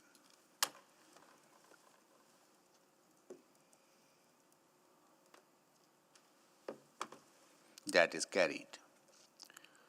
Okay, now we go to, I think Councillor Wright, you were up. Okay, anyways, is it okay to just follow this order? What is on the screen? Councillor Rice, you have subsequent? Yes, thank you, Mayor Sohi. So I would like to start with this one for City Clerk is S001, capital.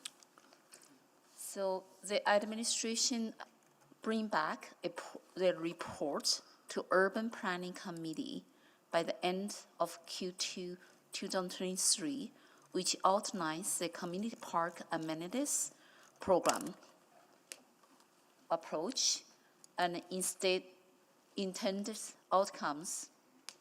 The report should identify needs for community. I'm reading, but I see some change.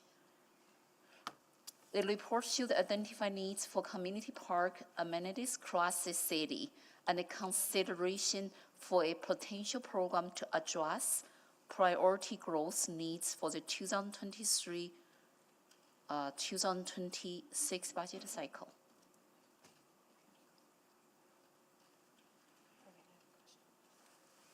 Can we put it on the screen, please? Just one moment, we are just putting that in.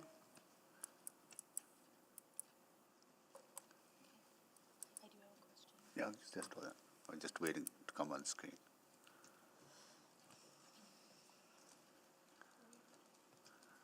I know it's not on the screen yet. Do we have a seconder? Need a seconder for Councillor Principe? Second. Yeah, okay, got it.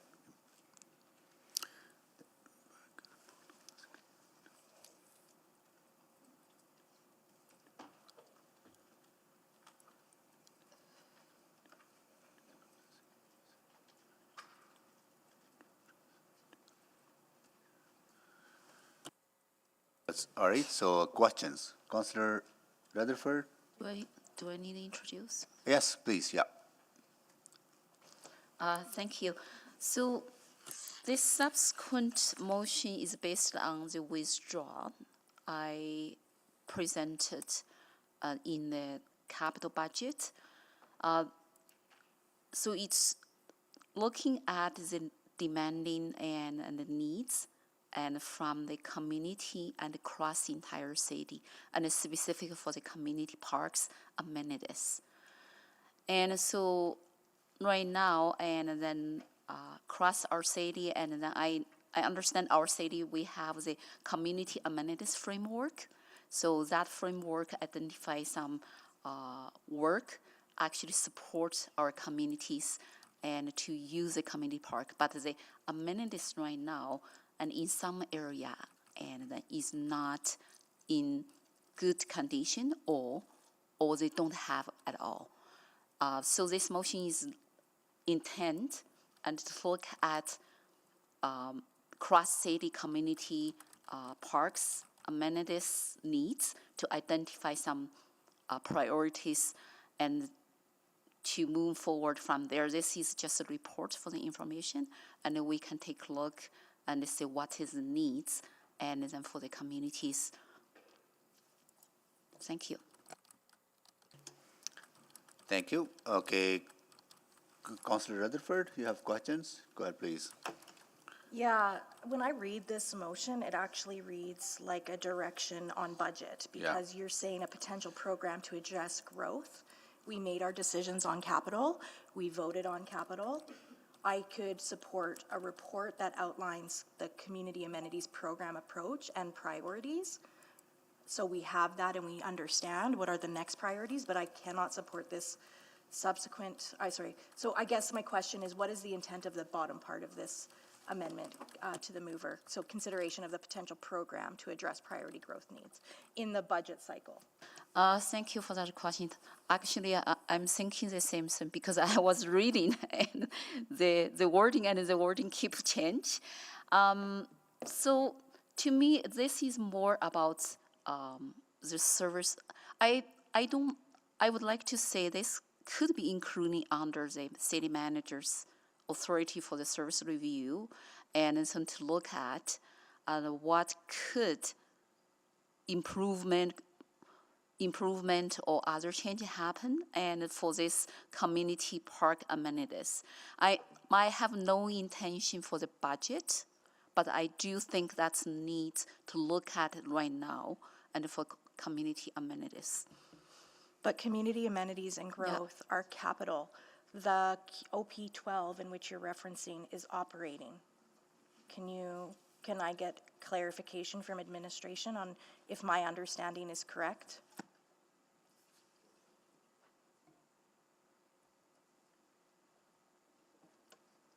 Sorry, so you're asking if this, So because is it's park capital and- and the OP12 is operating? Yes. The one nuance I would point out, that while OP12 is operating, a portion of your operating budget funds capital. Okay.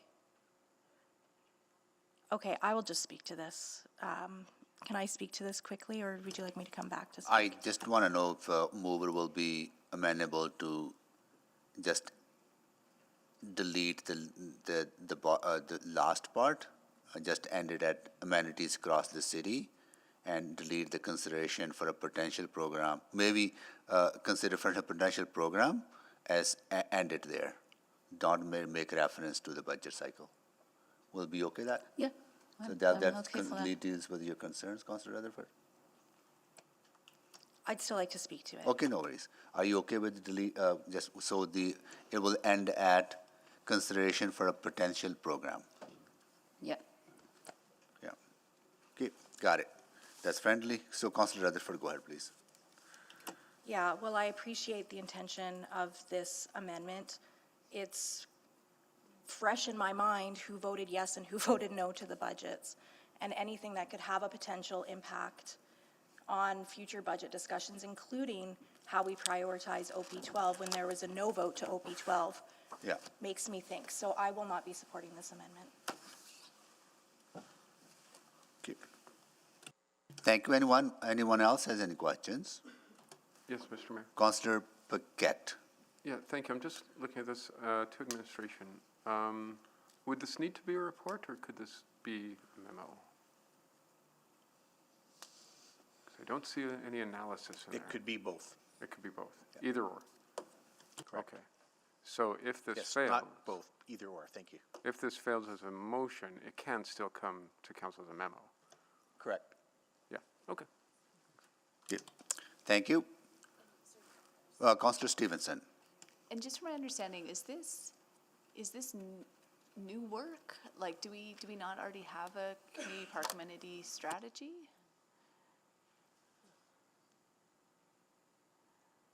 I don't know who's best to respond. Mike. Sorry. I think we do have, we do have a strategy. I think this would be new work to relook at some of that. Okay, and would that include sort of our recreation center discussion, or that's a bit separate?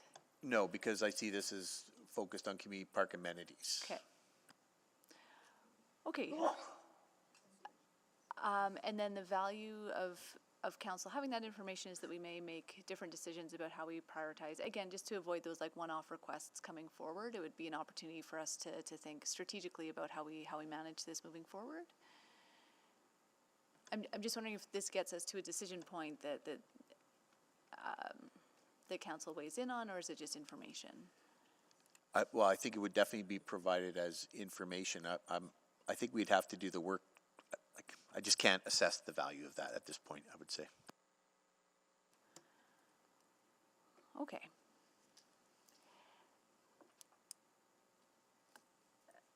Yeah, okay.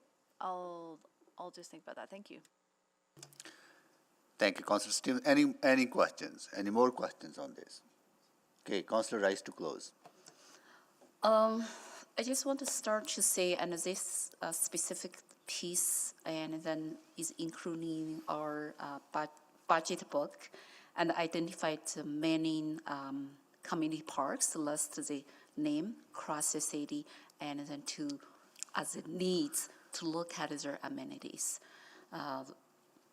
To me, and then community parks amenities, and that is many are Edmontonians and important and matters to them, and to use our community parks. I just think if we could look at and identify some priorities and to improve the community parks and for the potential program and to support our people and our community, and then this is work, and we need to start first. And so that's all I want to say. Okay. Looking forward, and then okay. My Thank you, colleagues consider. Thank you, Councillor Rice. Please vote.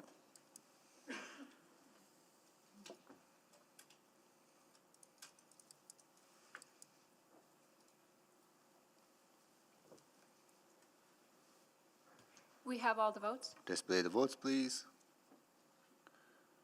Okay, that's carried. Anything else, Councillor Rice? I have two more, but I will give opportunity to other councillor do first. No worries, Councillor Tang. Great. So this is the Tang S001 capital budget delivery for clerk's purpose. That administration provided a report that identifies budget versus actuals for the total of approved capital projects, what is contributing to delays, and ways to enhance project management or other supports to increase the percentage of on-time approved capital projects within the 2023-2026 capital budget cycle. I don't have a due date for this. Second. Thank you. Second by Councillor Cartmel. Please, can we just put it on the screen, please? We are getting it up. 1 moment.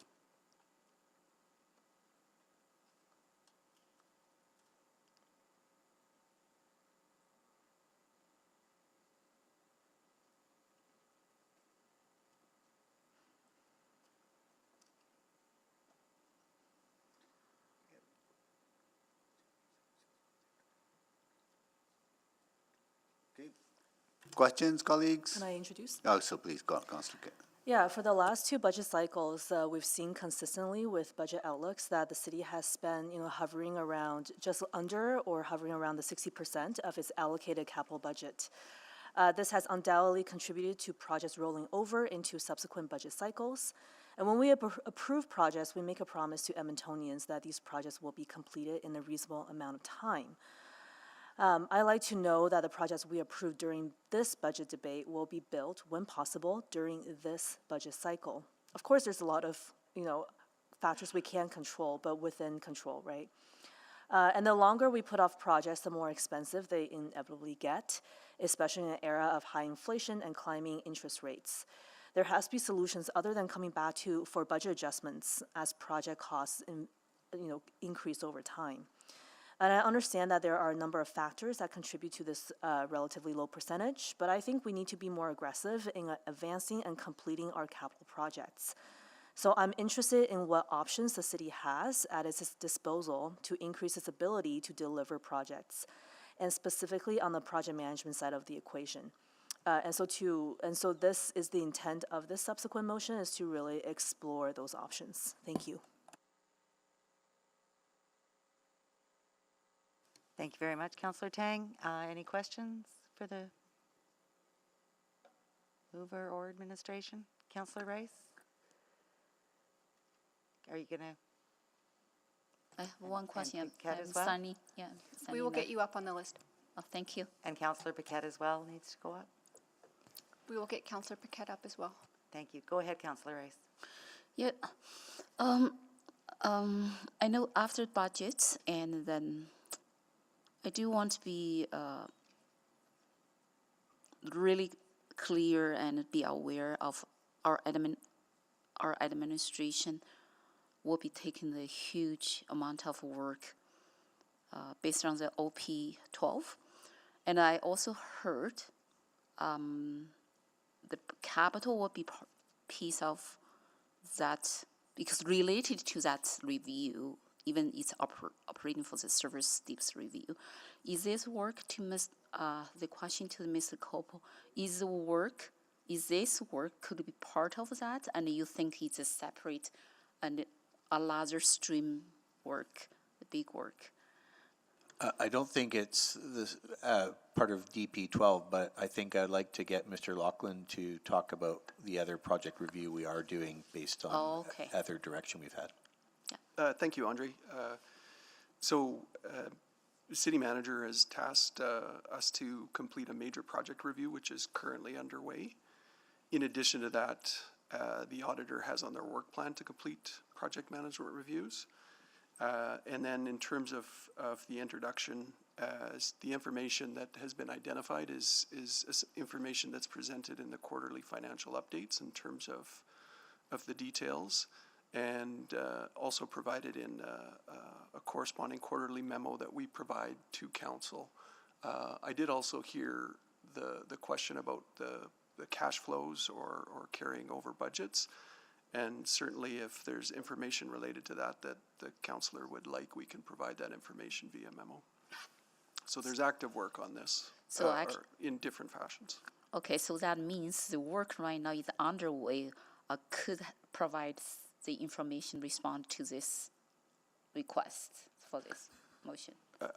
I feel like there's a couple of avenues that work under the major project review that Andre has tasked us to undertake, and also the fact that the auditor has this on their work plan. There's a lot of work going into assessing our approach to project delivery. So from outcome and then perspective, also from the work process perspective, do you see any overlap? And if this motion passed? Or repeated work? Well, I think what I'm saying is there are two streams of work that are underway that are very similar to this. Okay, thank you. That's my question. Yeah, Councillor Paquette. My questions were answered by Adam very well. Thank you. Okay, any more questions? Seeing none, Councillor Tang.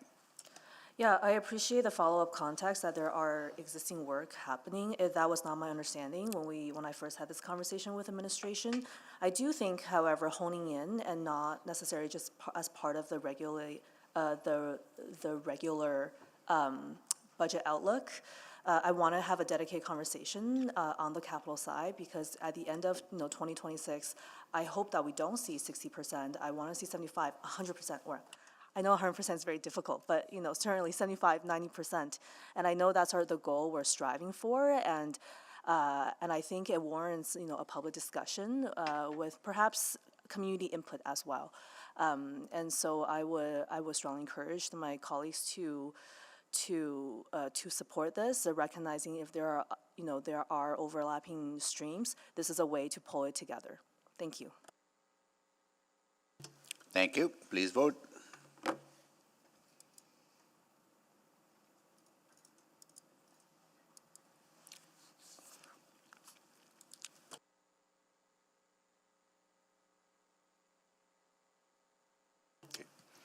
We have all the votes? Display the votes, please.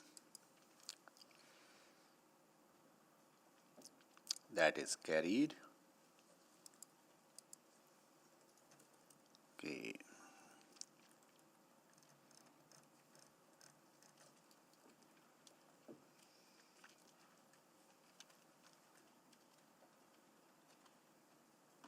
Okay, who is next?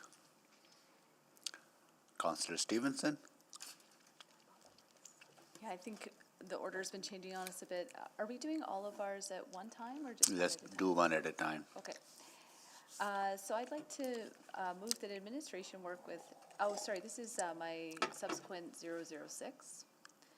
And it's that administration work with stakeholders, including downtown businesses, Explore Edmonton and the Edmonton International Airport, to explore a cost-sharing approach to a direct downtown to airport bus route and return with an update to council. Due date Q4. Second. Okay. Very briefly to introduce, again, we heard very clearly that this direct downtown to airport bus route would be a great economic driver for the heart of our city and the city as a whole. I think it would also provide enhanced transit access for folks who work at the international airport and for all Edmontonians traveling.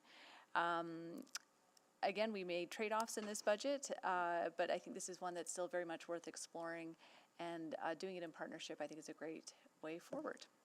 Thank you. Okay, any questions?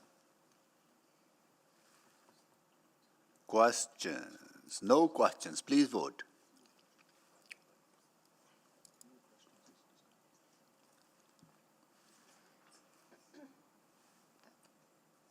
We're voting, yeah.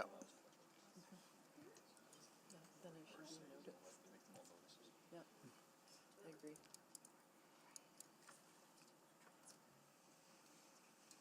Okay. We're missing one vote. We Display, have all the votes? display the votes, please.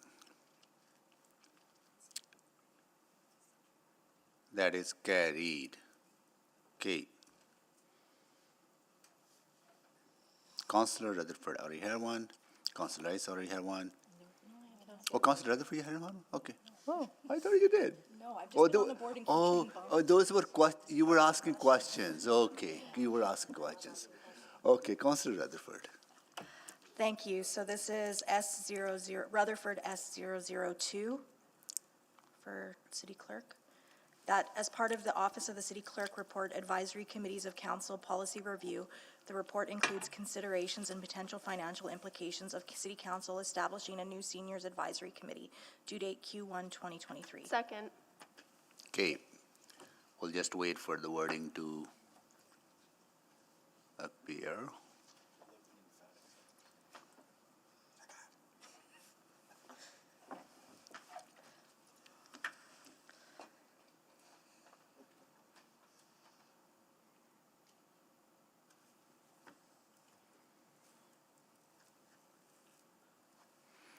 Here we go. Clerk Report Advisory Committee of Council Policy Review. Report and consideration of potential financial impact of City Council establishing a seniors. Okay, Councillor Hamilton, questions? Sorry, make the introduction, please, Councillor Rutherford. Yeah, so just a little bit of context here. As I've been in this position for a year, I think that one area where we're gapping on in terms of advisory voices is seniors, and we know seniors we're getting a more aging population, and I think there's quite a diversity within the seniors population. I think those perspectives would be valuable for us to have as we're making decisions on council.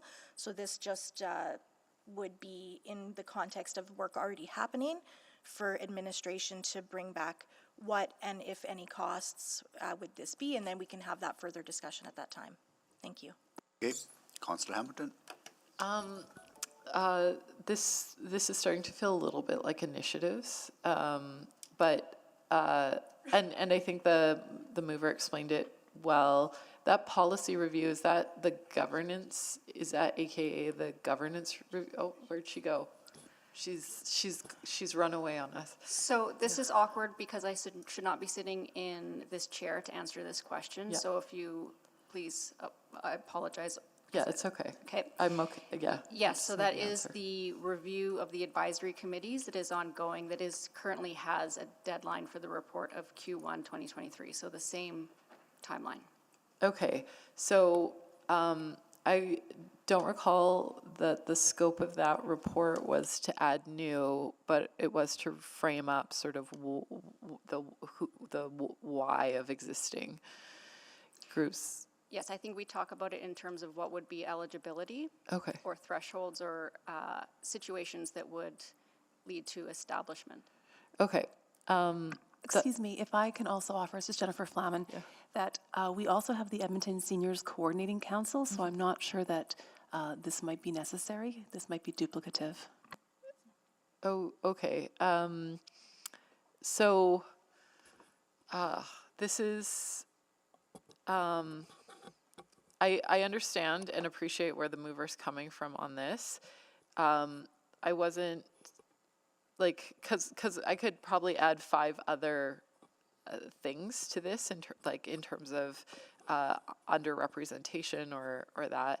I'm wondering if that is a subsequent to our discussion about where we want to go with those. And maybe that's to the mover. You know, would you consider at that conversation, which I think is going to come very quickly, like withholding this until we can kind of see what the sort of overarching policy framework is before we proceed with additions, subtractions, et cetera? Yeah, I mean, originally I was just going to have an amendment to strike up a seniors advisory committee, and on the advice of administration, this is the approach that they thought would be prudent. I would welcome any other advisory committees that they think are gapping as well, but yeah, I'd like to, you know, for me, the reason this is a subsequent to the budget is because I think that there is budget decisions that have implications to seniors, and I felt like that voice was missing specifically in the budget. Thank you. And yes, so thank you for that. I don't disagree. I think would like to get the look back before we start to talk about looking forward. And I don't want to start to pile on all of the other groups that I think are underrepresented, but I'm I do think I would agree materially that there has been a lack of representation or voices of seniors. But I think I want to see what that policy review looks like before we look at adding before. Yeah, so that's where I am. Thank you. Councillor Tang. Yes, I have a question for the mover. So given the governance review work, and I see the main clerk is back. Chief clerk, I'm sorry. I'm sure we'll have some thoughts on this. But given that governance review for advisory groups and also what was said about seniors coordinating council, which I'm cognizant it doesn't necessarily have a direct line with city council, unlike some of the others, I'm wondering what your thoughts on that and how does this one make it different?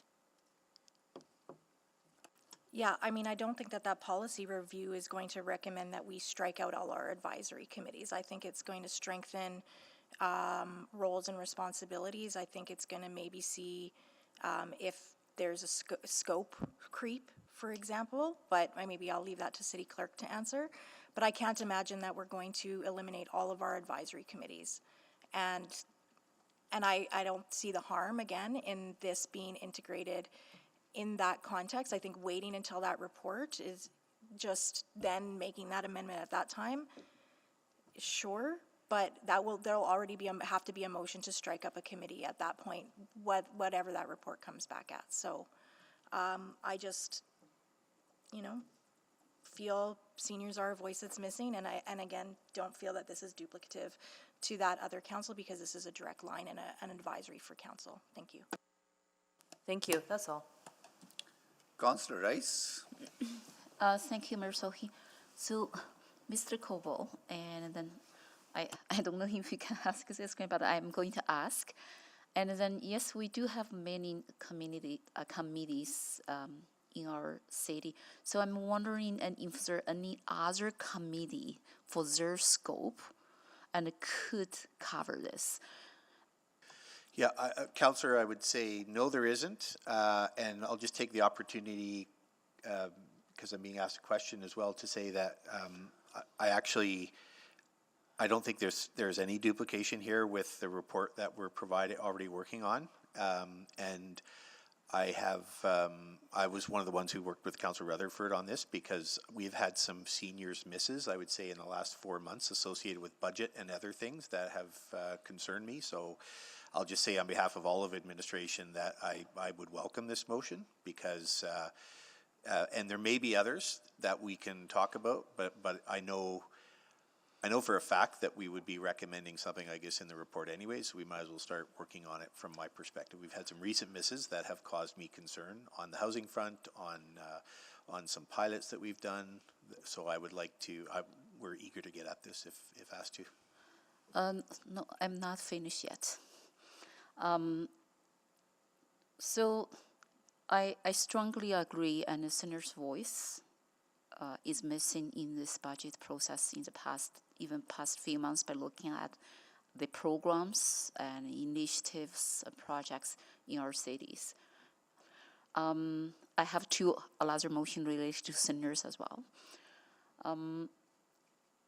But I do have a question, and what we heard and from Edmontonians is about we have too many ABCs, but how we justify for that, and based on what we heard, we have too many, and right now we're adding more. And is there anything we could find that balance, and from strategic perspective? And I think we hear that too, which is one of the reasons we're doing the reviews. But I think it can be both. I think this can be. We need to consider all the ABCs we have, and we definitely need some focus on seniors. And I think the nature of this is to come back with recommendations on that, so there'll still be time to tweak it. Then this question to Ms. Frame, and you mentioned that another council regarding the seniors, and can you tell me more information? And because I heard we have the overlap and we heard not overlap, I want to have a better understanding before I vote this. For sure. And there's the Edmonton Seniors Coordinating Council, and as I've just reviewed the Board of Members, there is a gap in that there isn't a direct link to the City of Edmonton. They are a council that the City of Edmonton does fund. So, and to Andre's point, given the demographic and the outreach that is required, there probably is more opportunity to engage with seniors. So you said city directly funded that council? They do get some funding from us, correct? Okay, that's great information. Thank you for that. And because we do have the associated cast in this larger committee and established. Thank you. Thank you, Councillor Rice. Well, we're going to stop here. Sorry, Councillor Paquette and Knack. But before we stop, I just want to ask our administration if they could, we forgot to, we knew, I think there was on the overall numbers for the 4-year budget. Yes, I can. So the overall numbers, the revised tax increase for 2023 is 4.96%, 2024, 4.96%, 2025, 4.95%, 2026, 4.39%. Council will still have available to make budget decisions over the next 4 years as it relates to community safety and well-being, as there is still $2.904 million available in 2023, $1.955 million available in 2024, $4.709 available in 2025, and $4.702 million available in 2026. Council also has available to them $651,000 in council contingency for 2023, and a further $525,000 in 24, 25, and 26. Financial stabilization reserve based on what was approved last evening we'll go $13 million kind of over and above minimums based on the, below minimum, based on the Transit Commission decision. Thank you. We'll be back at 1:30. Point of order? Yes, Mr. Councillor Hayes? Mayor? Yeah, May I ask one information? What is that number right now and for the city? which number? That debt. Debt. Tax is supported. Can we come back with that Yeah, after lunch? oh, yeah, we can come back after 1:30. Thank you. Okay. All right, we'll be back.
Good afternoon. We are live from City Hall Chamber.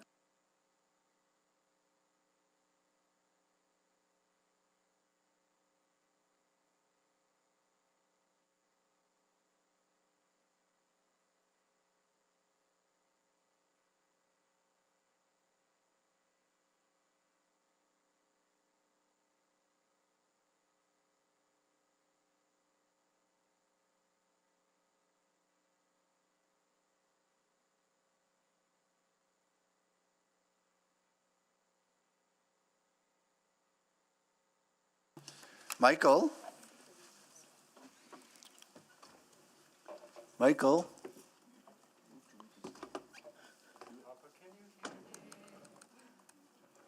We're early, it's only 1:20, 1:33, yeah, okay. Okay, we had about, I don't know how many Michael got, have subsequents, but it's about 25 altogether, around that range. Let's try to get through as much as we can, so. Well, but I'm gonna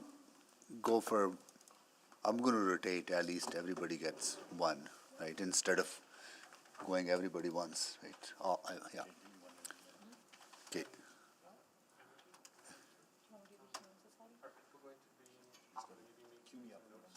Some will make notes of motions, yeah. It depends what he's doing. If other people are doing something, I'm not getting kind of sense from everyone that notes and motions are fine, so that's why.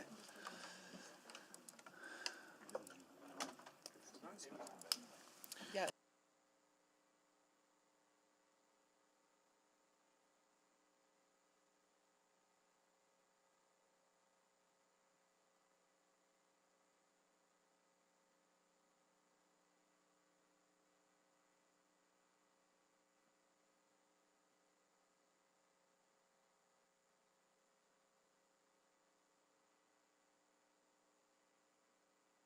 Yeah, you know what? These are, I talked to Andre.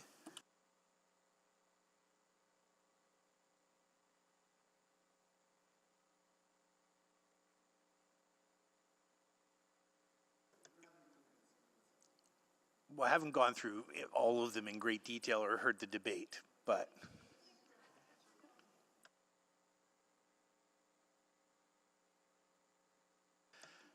yeah, I will say that job number one for January, February, and March has to be OP12. So I will sort of, I'm sure all of them.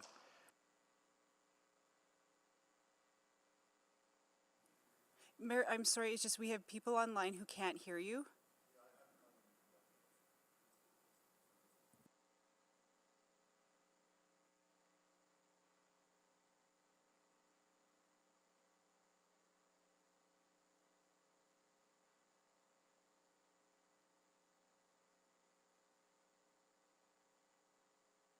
I'm going to call this meeting to order. Do a roll call. Councillor Wright. Good afternoon. Councillor Knack. Good afternoon. Councillor Principe. Oh, sorry, hello. Councillor Stevenson. Good afternoon. Councillor Paquette. Good afternoon. Councillor Tang. Good afternoon. Councillor Hamilton. Good afternoon. Councillor Rutherford. Merry happy holidays. Councillor Salvador. Good afternoon. Councillor Cutmell. Good afternoon. Councillor Rice. Good afternoon. Councillor Jans. Good afternoon. All right. So what I would suggest, raise your hand if your subsequent is very timely. Very what? Timely. Can it wait? Can I ask a question to administration to confirm the time? Okay, go ahead. What is it?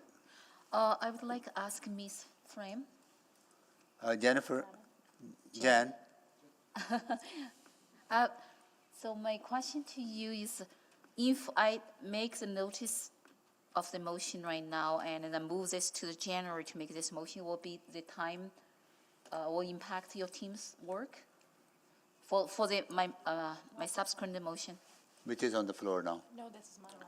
Oh, that's one. Which one are you talking about? I'm Councillor? talking one, I decided I go to make notice or not notice?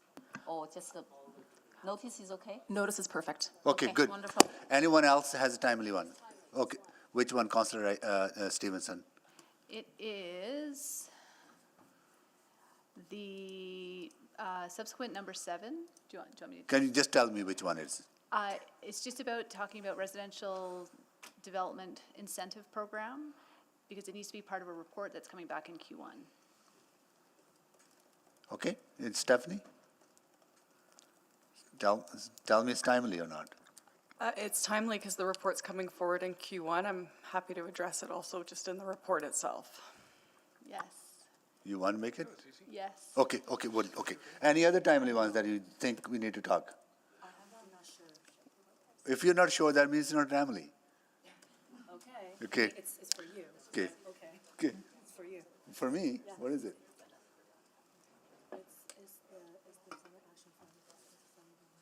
We can follow up with it. I can,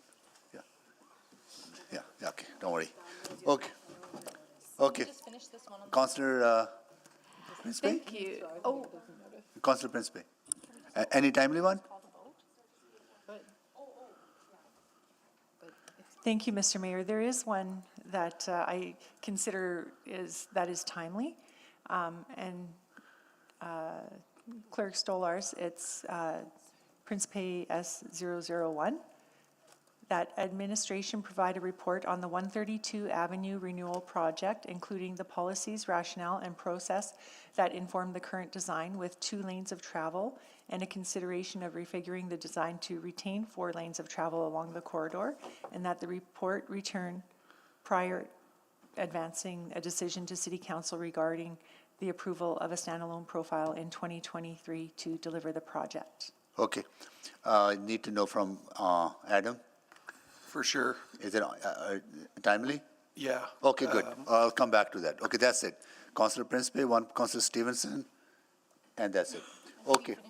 Yes, now I'm going to come back to this one. Let's finish this off, then we'll make notes of motions. Sorry, just a quick clarification, point of order. Yeah. So are we putting the notice of motion on today then? Yes. Okay. Yeah, good. Okay, Councillor, who was on the list to ask questions? Councillor Wright, you were next? Or Councillor Rice was next? No, I've been on to try to do subsequent. Okay, Councillor Rice, you have questions on the motion that is on, subsequent that is on the floor?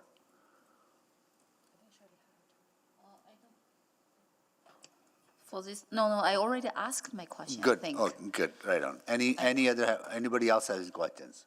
No, let's vote. I'm a yes. Councillor Stevenson? Thank you, Councillor Stevenson. Yes. We don't switch? Thank you, We don't Councillor do Salvador. No. No. Yeah, it's just a report. Okay.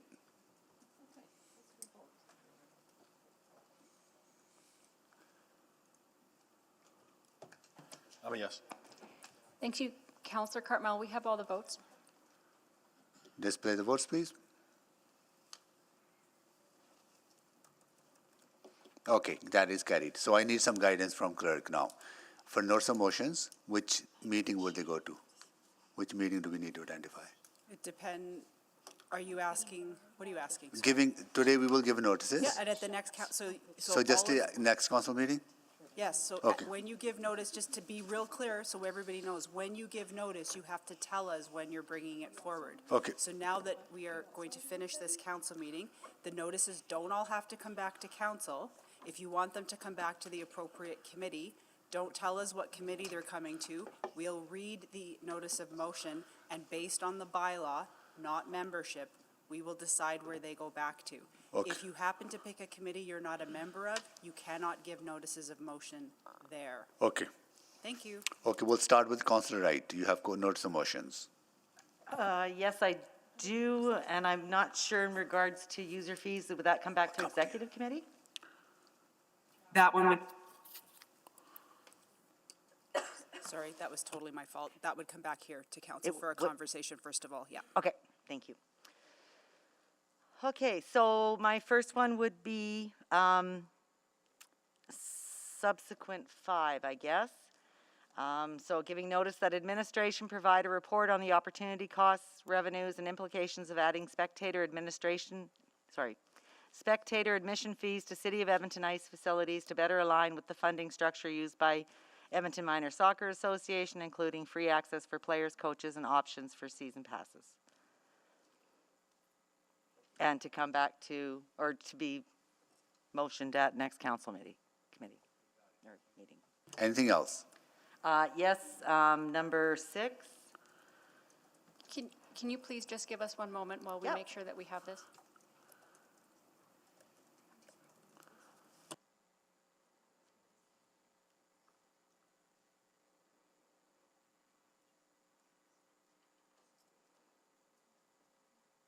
Please go ahead, Councillor Wright.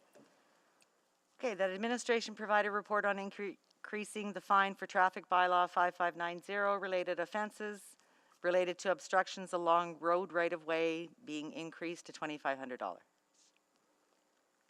And to come back to council.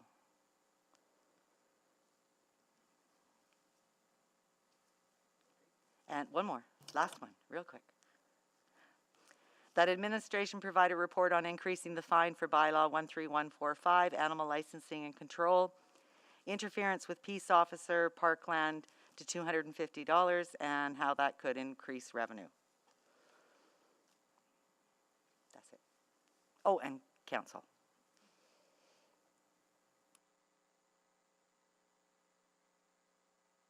Councillor Knack.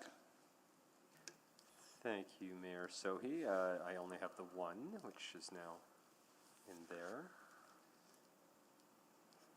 Should be in the subsequent document. I added it in. It's hiding there. I see you're in the box. Okay, perfect. So I'll move at the next regular council meeting that through the review of the complete streets design and construction standards, administration engage with stakeholders and evaluate opportunities and impacts of implementing the following standards.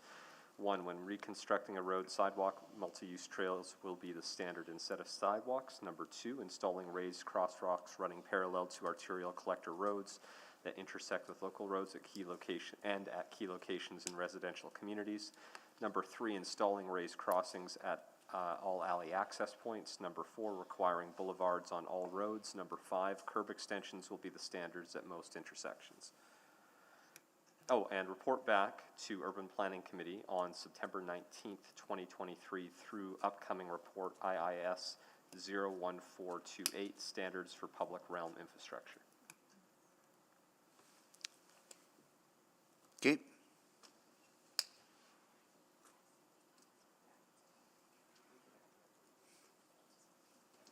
Councillor Knack, I would just like to confirm, just for the team, that's a notice of motion to the next city council. Correct, Thank you. yes.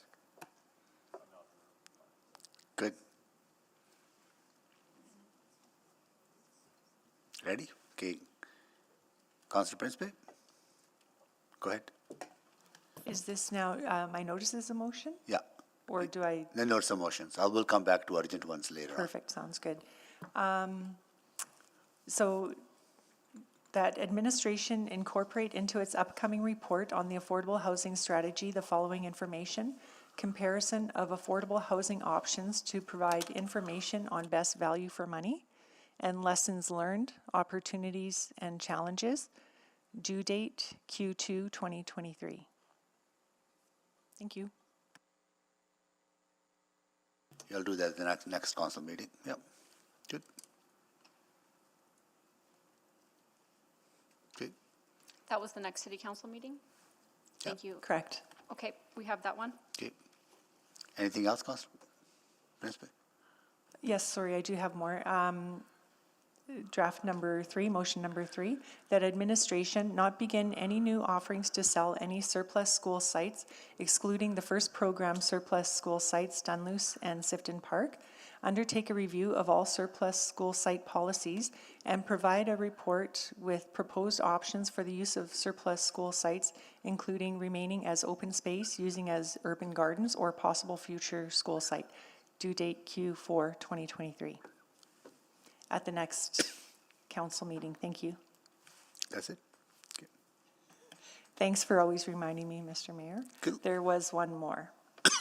Go ahead. That administration provide an update to committee on naturalization engagement, implementation, and accountabilities as part of the March 21, 2023 City Operations Report, CO1328 City Plan new urban trees. Due date March 21st, 2023, Urban Planning Committee. I'll make that at the next council meeting. Thank you. Now that's it.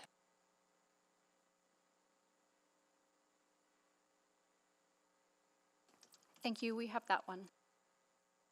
Great. Now Councillor Stevenson notices first. Yes, I have two.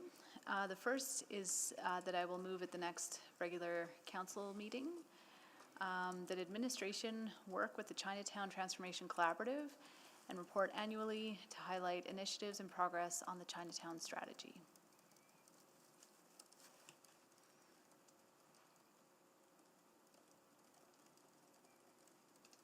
Thank you, we have that one. Good. Next one. That administration provide options for the investment of a portion, oh, no, that's gonna be my subsequent. Oh, no.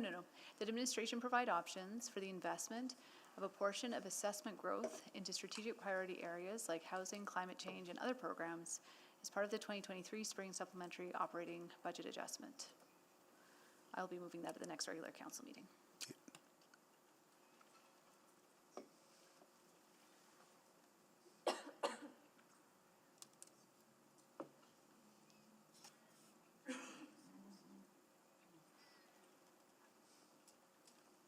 Thank you, we have that one. Okay. Councillor Paquette? No? Councillor Tang? Yes, Mr. Mayor, and I do have one that I would like for us to vote on today, given some time sensitivity, but I'll read in the rest. We'll come back to that later. Sounds great. Yeah. So my first one, that administration prepare a report on the options and implications of transitioning the Edmonton Valley Zoo out of our municipal assets and return to committee in Q2 of 2023. Apologies, I may have missed it, and that is coming to. Council? I don't know. I'm sorry. Oh, committee, I think I said. I don't know. For a notice of motion, we need to have the statement of which committee. Okay, that sounds like CS. Are you going to make it at council, at the next council meeting? You don't need to tell us where the report comes back. It's just Okay. where are you going to make this? I can make it at council. Thank you. Sorry, I thought they were all at council. Okay. The next one, at council, at the next council meeting, that administration provide a memo outlining all active transportation infrastructure projects that are planned for implementation as part of the 2023-2026 capital budget due date Q3 2023.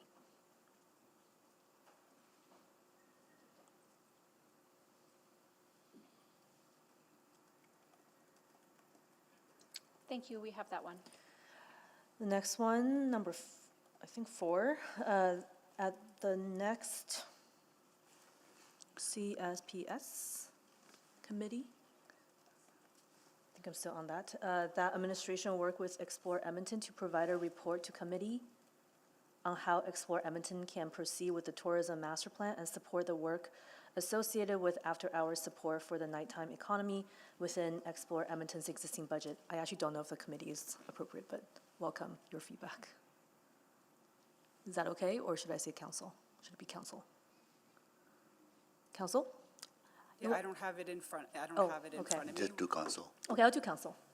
Do council. My last one, I guess at council meeting, that administration will work with Arts Habitat to develop an annual report highlighting initiatives and progress made on the deliverables and outcomes in the service agreement for Q4 2023. Okay.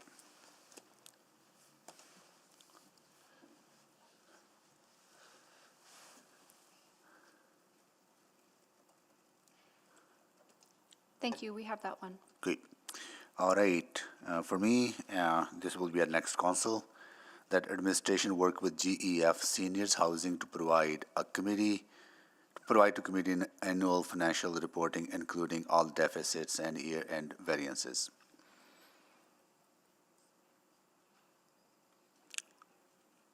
Got it?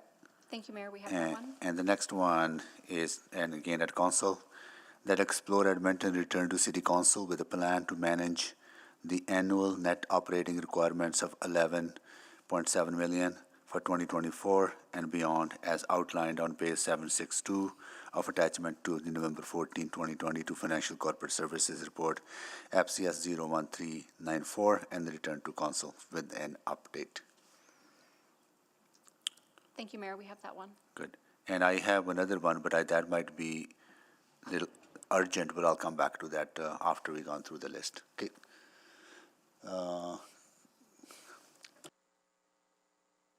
Councilor Rutherford? I have a lot. So at the next council moving, I'm going to oh my gosh, at the next council meeting,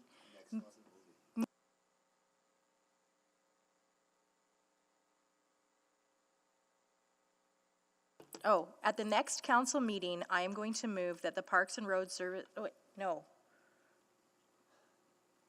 Sorry, they've got it here. Okay, at the next council meeting, I am going to move that the Reach Edmonton 2023-2026 operating expenditure budget be increased to fund the Reach Neighborhood Organizing Initiative service packages as per page 229 of attachment 2 of the November 2022 Financial and Corporate Services Report, FCS 01394, with the following changes, by $350,000 beginning in 2023 and ending in 2026 on a multi-year basis, with cash from the Community Safety and Wellbeing Fund. Apologies, Councillor. I do not believe we have this one. Can you confirm that it is in your document? So it was a draft operating one that I didn't make. Okay.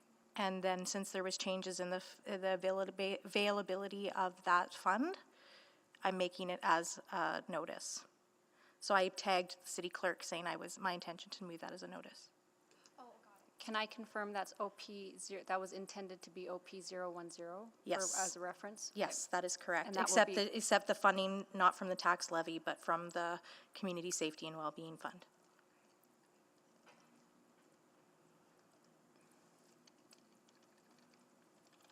Thank you. We have that one. Okay, thank you. Sorry for the confusion on that one.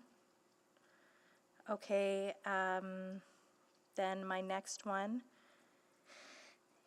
is that I will move this at the next council meeting, that administration provide a report with options and analysis, including conducting stakeholder engagement that explores opportunities for developer contributions to establish open space amenities, including playgrounds in developing neighborhoods.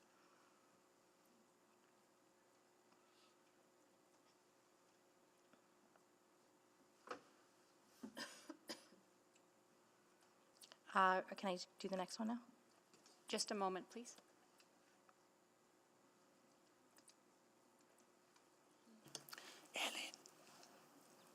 Ellen. Do you want me to stop so you can? Councillor Rutherford, if I could just, I apologize, we didn't have it while you were reading it. I just want to make sure that we caught the end part. Could you just reread it for us, please? In developing neighborhoods.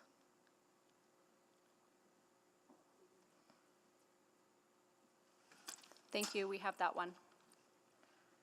Okay, and then I will move at the next council meeting that administration provide a report with options within the bike plan implementation approach 3 funding for enhanced lighting on existing active mode infrastructure to support safety and encourage mode shift.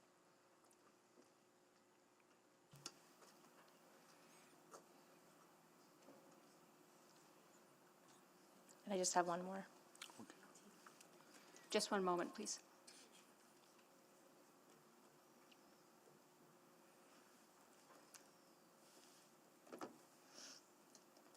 Okay, we have that one. Thank you, Councillor. Okay, and then my last one is, at the next council meeting, I will move that administration increase the contracts with the Edmonton Humane Society by $150,000 annually and Wild North by $50,000 annually within current funding.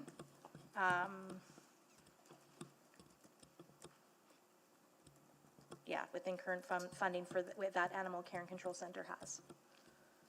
And that too, the administration identify options to transfer responsibility of the enforcement of the Animal Protection Act to an appropriate agency and report back to the appropriate committee.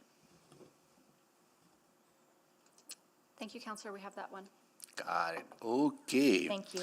Well, before I go to Council Salvador, I would like to welcome students from Suzuki Charter School. They're here with their teacher, Mrs. Alfono, right? And your ward council representative is Councilor Salvador, Ward Métis. Thank you for coming to join us. Are you here for the whole day? 15 more minutes. What was the best part of being at City Hall? The mock council meeting. Cool. Who was the mayor? Oh, and who was the councilor from Ward Métis? Oh, right on. Cool. Nice to see you all. Okay, well, I'm going to go to Councilor Salvador next. Councilor Salvador? Yeah, thank you, Mr. Mayor, and nice to see we have some visitors with us. So I have two notices of motion that I'm going to give here. So at the next regular council meeting, I'll move that administration provide a report with options for a multi-year dedicated climate levy, including potential parameters and funding amounts in alignment with the energy transition strategy, the due date of Q3 2023. And that is, S004. Thank you, Counselor. We have that one. Okay.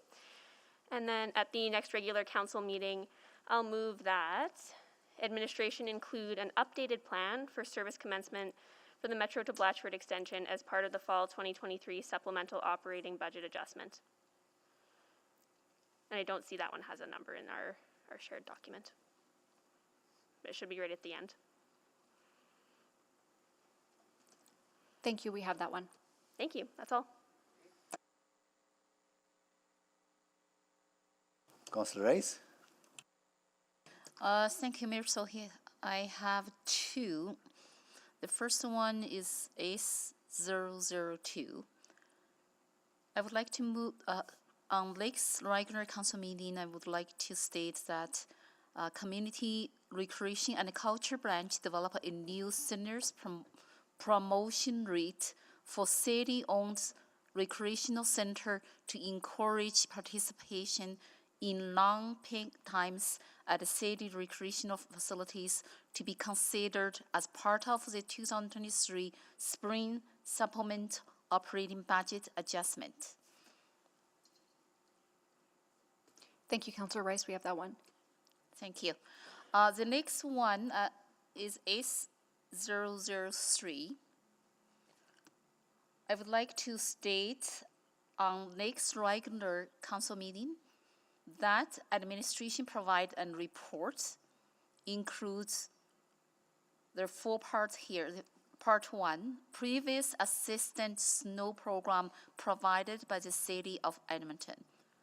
Part 2, current assisted snow programs or initiatives underway. Part 3, jurisdictionary scan of assistance snow programs across North America.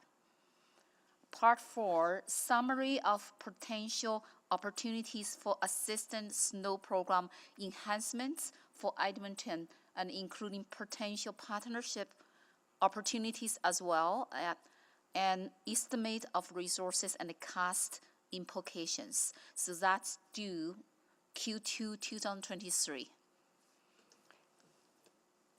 Thank you, Counselor Rice. We have that one. Thank you. That's all from me. Now with the urgent ones, I'll follow order the reverse. I think this might be urgent, so I just want to get a sense from, this is related to the Valley Line service hours on the ETS. It's that as part of the spring 2023 supplemental operating budget adjustment, administration provide an estimate on the date of when the Valley Line Southeast precursor bus service is no longer required and is available for redeployment and an updated cost estimate for 2023. The reason I feel this is urgent is that we would need to know whether we want to continue that service or not sooner, because there are labor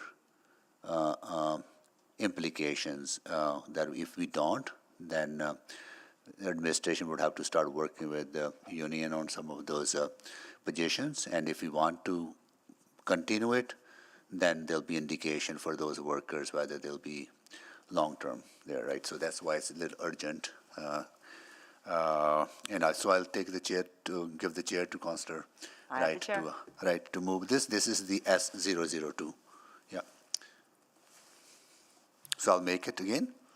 And this is a subsequent now. Okay. Yeah, I'll move that as part of the spring 2023 supplemental operating budget adjustment, administration provide an estimate of the date of which the Valley Line Southeast Precursor bus service is no longer required and is available for redeployment, and an updated cost estimate for 2023.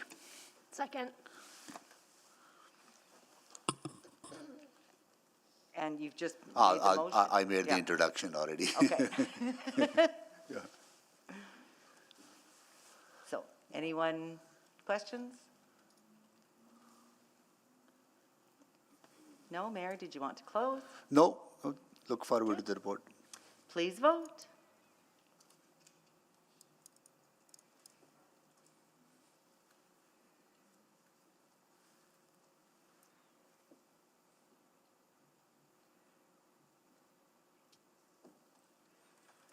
Yes, it's not coming up. Thank you, Councillor Salvatore. We have all the votes. Advise the votes, please. Oh, you can display them. And that is carried, and I will return the chair. Thank you so much, and I'll go to Councillor Tang. Yeah, thank you very much. So just one, it's my S002, that the mayor, on behalf of City Council, work with the Federation of Canadian Municipalities, Big Cities Mayor's Caucus, to advocate with the federal government for a $3.2 billion climate action fund delivered directly to municipalities. And I can explain, Second. And I can explain the time-sensitive nature of this. Go ahead. Okay, Go ahead. yeah, so I think in this budget, we saw very clearly that climate action is a priority for council and the city, and the carbon budget outlined the gap we still have to go. But it's also clear that city alone and the revenues we generate alone cannot accomplish all the things we want at the scale we want. And so one of the things that have been flagged for me through my involvement with the Climate Caucus, which is an advocacy network of municipal elected officials across the country, is this opportunity to join many of our counterparts at the Big Cities Mayor Caucus to advocate to the federal government for this fund. And in fact, there is a specific FCM sustainability conference in February, and I don't want us to miss this important advocacy opportunity, and so just wanted to bring it forward here. I think with our conversations in this budget about climate, the service packages we supported around climate action, I think it is important to continue advocating for funding and help alleviate the funding pressures we have faced and will continue to see. Thank you. All right, any questions? Seeing none, please vote.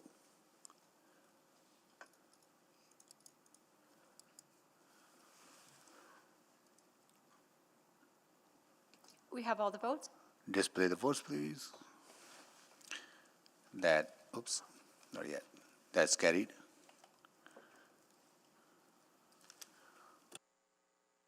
Okay, Councillor Stevenson. Thank you, Mr. Mayor. I'd like to move that administration provide information on the opportunities and implications of using available funds in the downtown CRL for residential development incentive and return to committee in Q1 2023 as part of the downtown CRL annual update report. Okay, I'll second that. Okay, can you make it quick? It's self-explanatory, but you can. Very briefly, Yeah. I think when we talk about supporting our downtown and the downtown rebound, providing a greater mix of residential is essential as we face a forever changed work environment. So this is just to add to a report that's already coming and great work that's already underway, and we can talk about it further in Q1. Any questions? Sorry, I missed the second on that. I seconded. Thank you. Okay, please vote.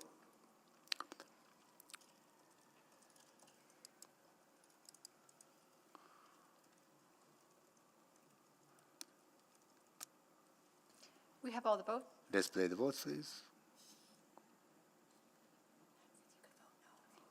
That is carried. Were there any urgent ones? Oh, yeah, Councillor Principe, yeah. Great, thank you, Mr. Mayor. So I'd like to move that administration provide a report on the 132 Avenue Renewal Project, including the policies, rationale, and process that inform the current design with 2 lanes of travel and a consideration of reconfiguring the design to retain 4 lanes of travel along the corridor, and that the report return prior to advancing a decision to City Council regarding the approval of a standalone profile in 2023 to deliver the project. Need it. Second. Second by Councillor Rutherford. Any questions? Oh, sir, make an introduction quick. Thank you, Mr. Mayor. Now, I just want people to notice that in this, it doesn't say to remove the bike lanes.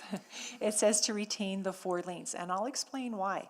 There are 7 schools from 66th Street to 97th Street on 132 Avenue with thousands of students. Going down to 2 lanes, I just can see that there could be an issue with that. And I need clarification. And I really just want to make sure that we are making a proper decision before we go ahead with the implementation of the plan.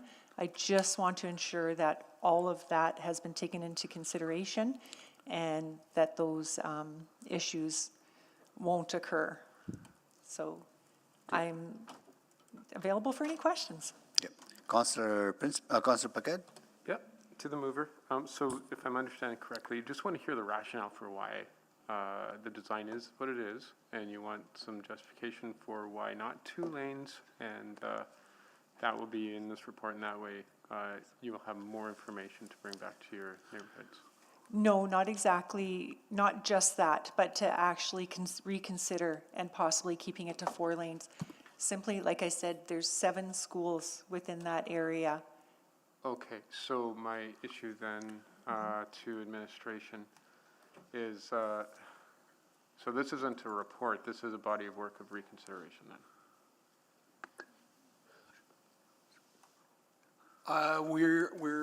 We're planning to, if this passes, we're planning to bring a report that responds to this.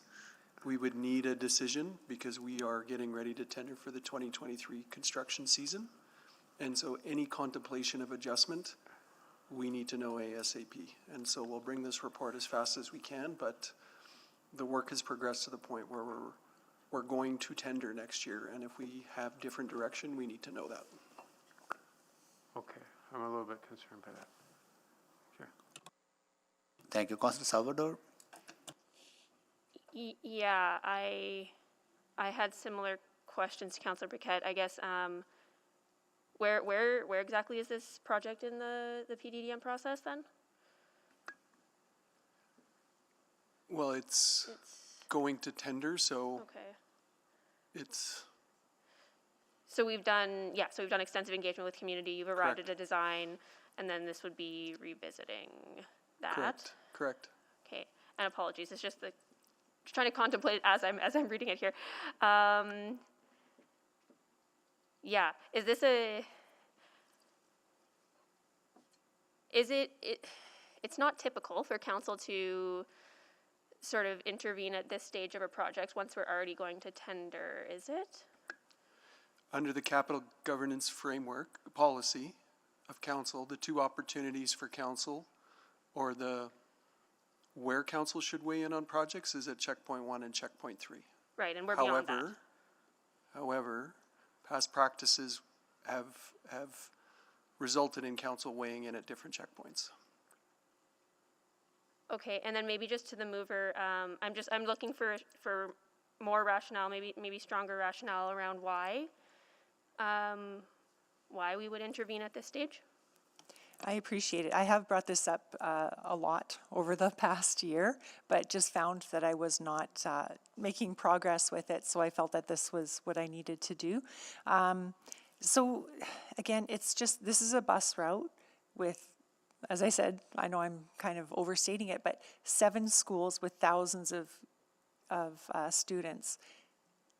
My concern And the concern of the residents, I've heard from a lot of residents that felt that even though they were heard, they didn't feel that their ideas were shown in the plan.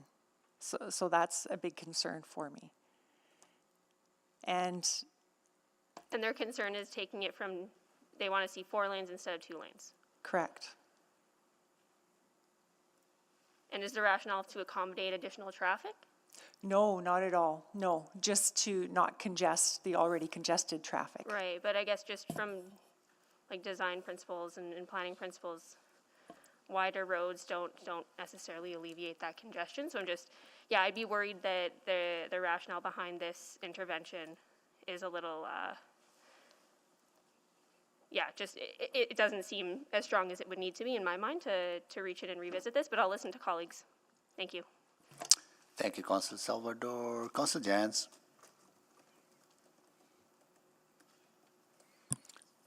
Councillor Jans? Thank you, Mr. Chair.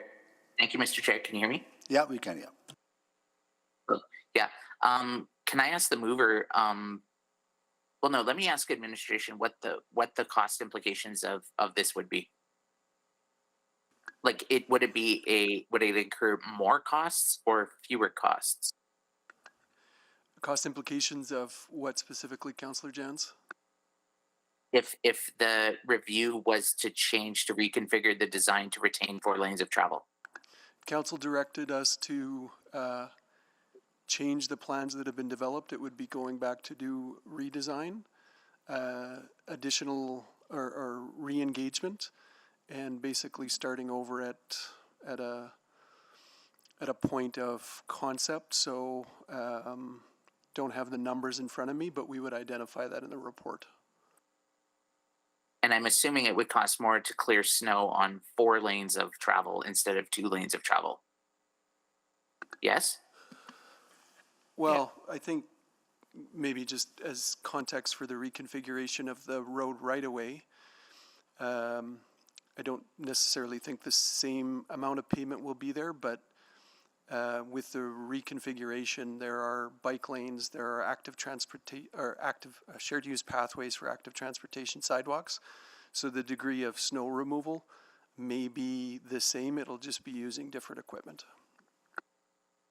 If those features were retained, though, what I heard the mover say is this would be the additional of 2 lanes. Yeah. So if we were to add 2 lanes back in, on top of those other things. So well, I guess where I'm at is I'm just really concerned about the cost escalations here.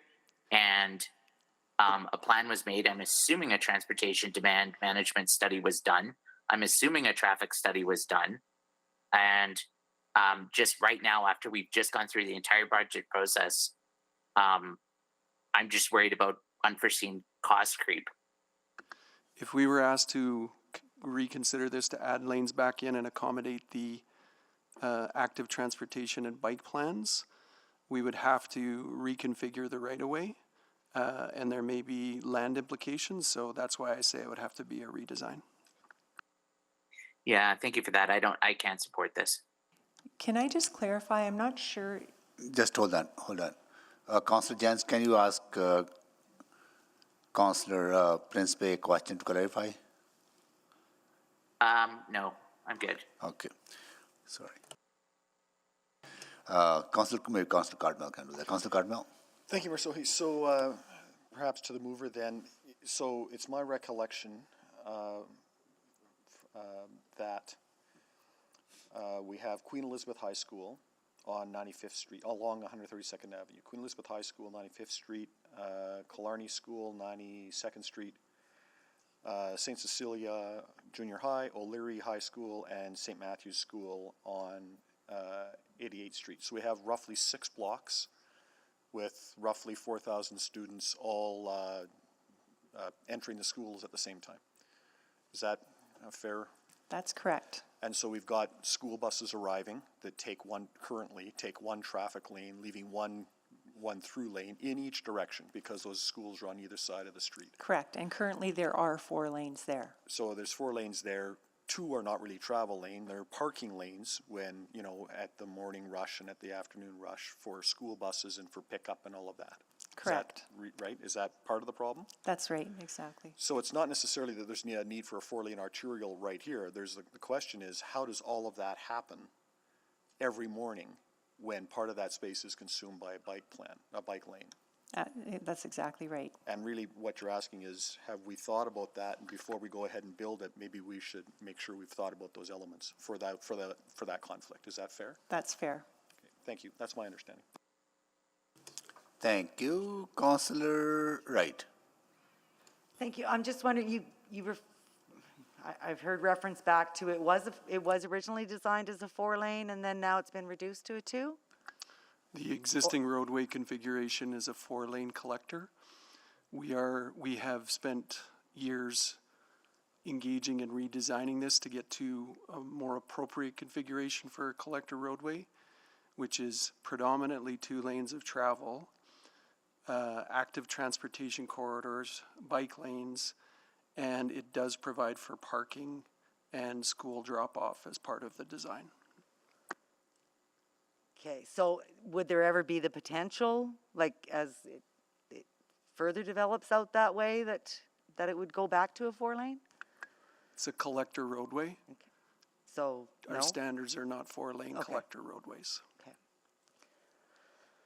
I mean, I do feel the pain of parents having to drive in that congestion. I've got similar roads like that in developing areas in my ward.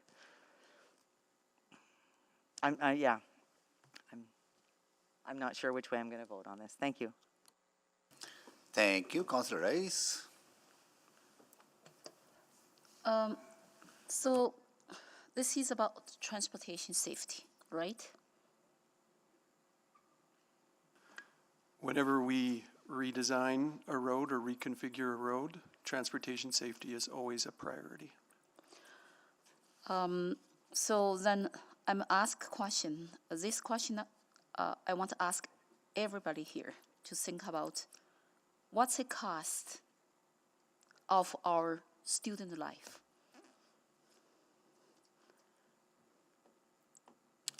And I know this question is not easy, and Mayor Sohi, I know you are going to, I just want to put that question there, and I don't need the answer. So that's his question. The next question is, how much cost of the project in total? I don't have that at hand. You just have to give us a moment here.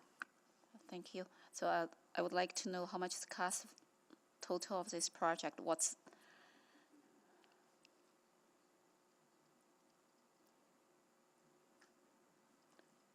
I don't think it's fair that such a specific question, Councillor Rice, be asked on the spot, and I don't think it's really fair to administration to give you exact amount of cost on a subsequent motion that is generated by us, and they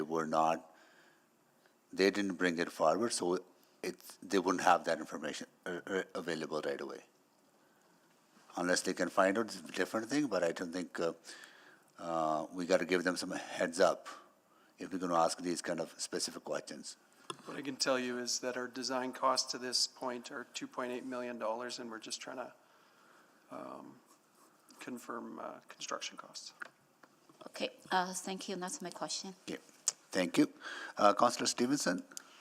Yeah, thank you. I appreciate the mover bringing it forward, and I am certainly not philosophically opposed to checking in on projects that are so significant in our community, and I certainly think it's always important to take a sober second look at significant changes in our community.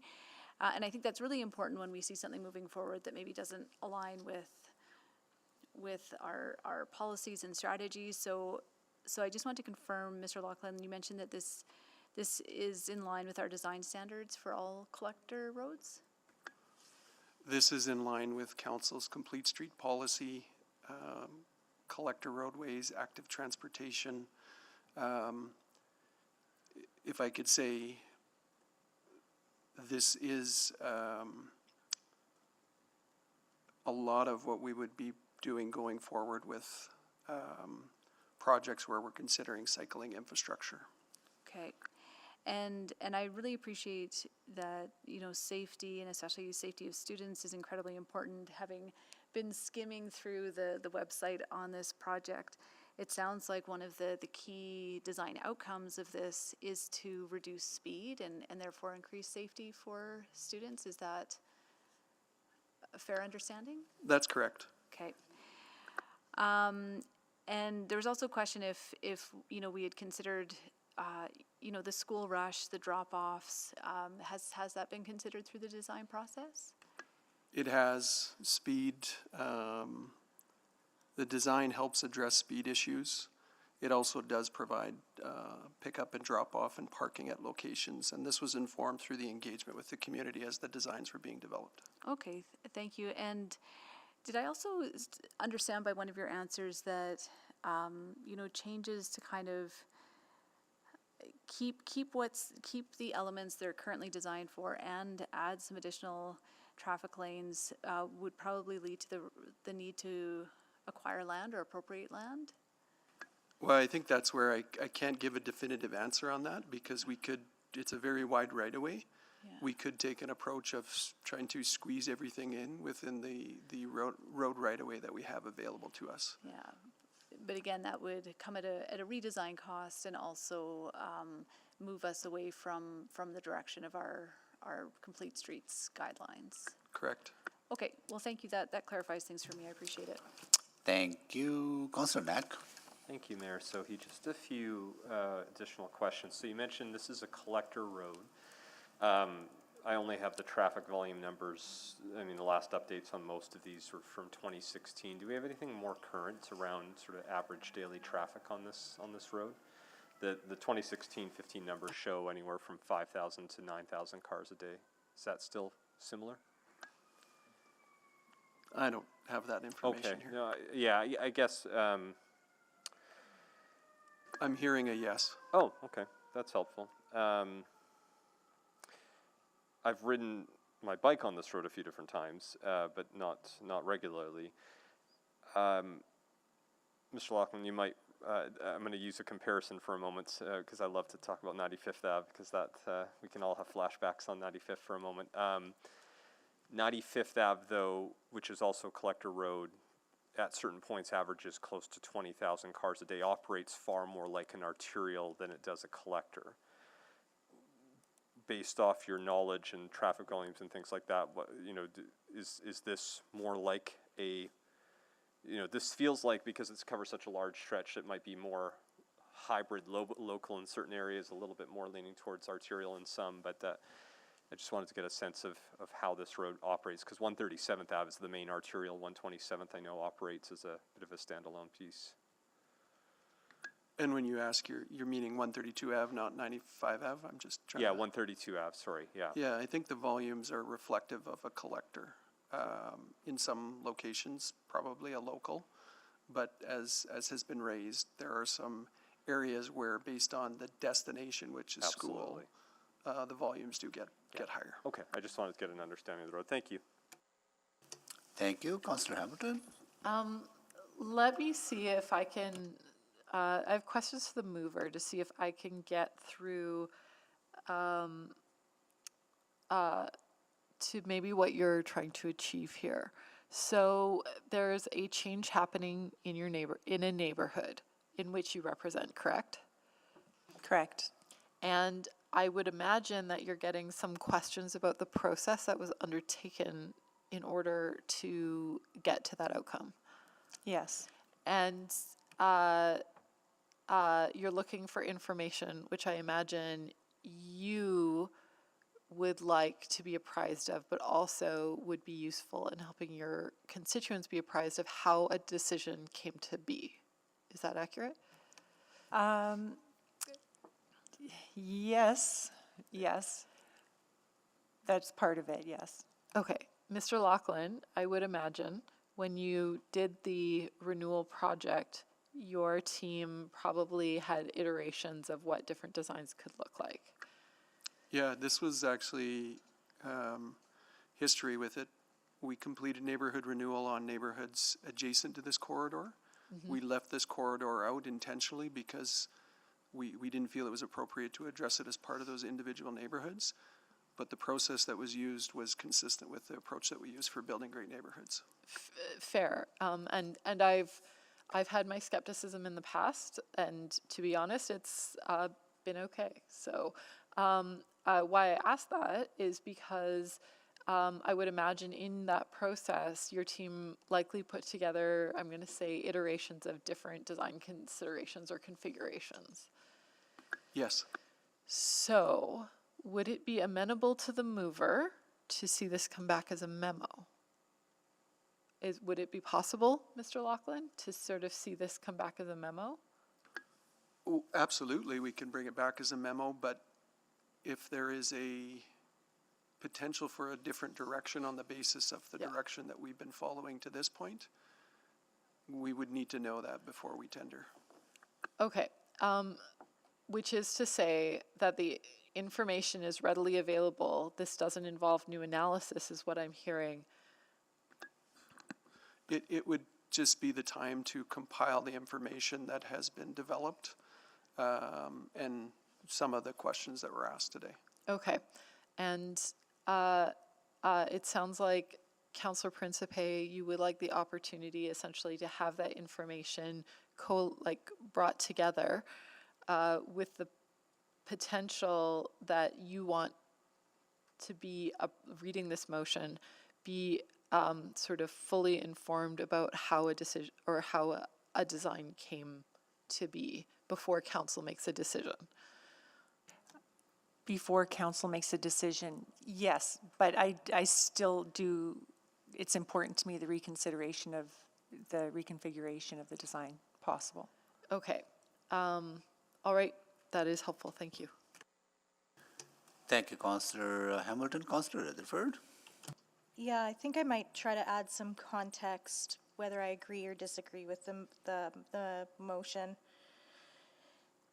So just my understanding, Councillor Principe, is this isn't just your word, this is Dene, Tastawinawak, and Anolnik, correct? Correct.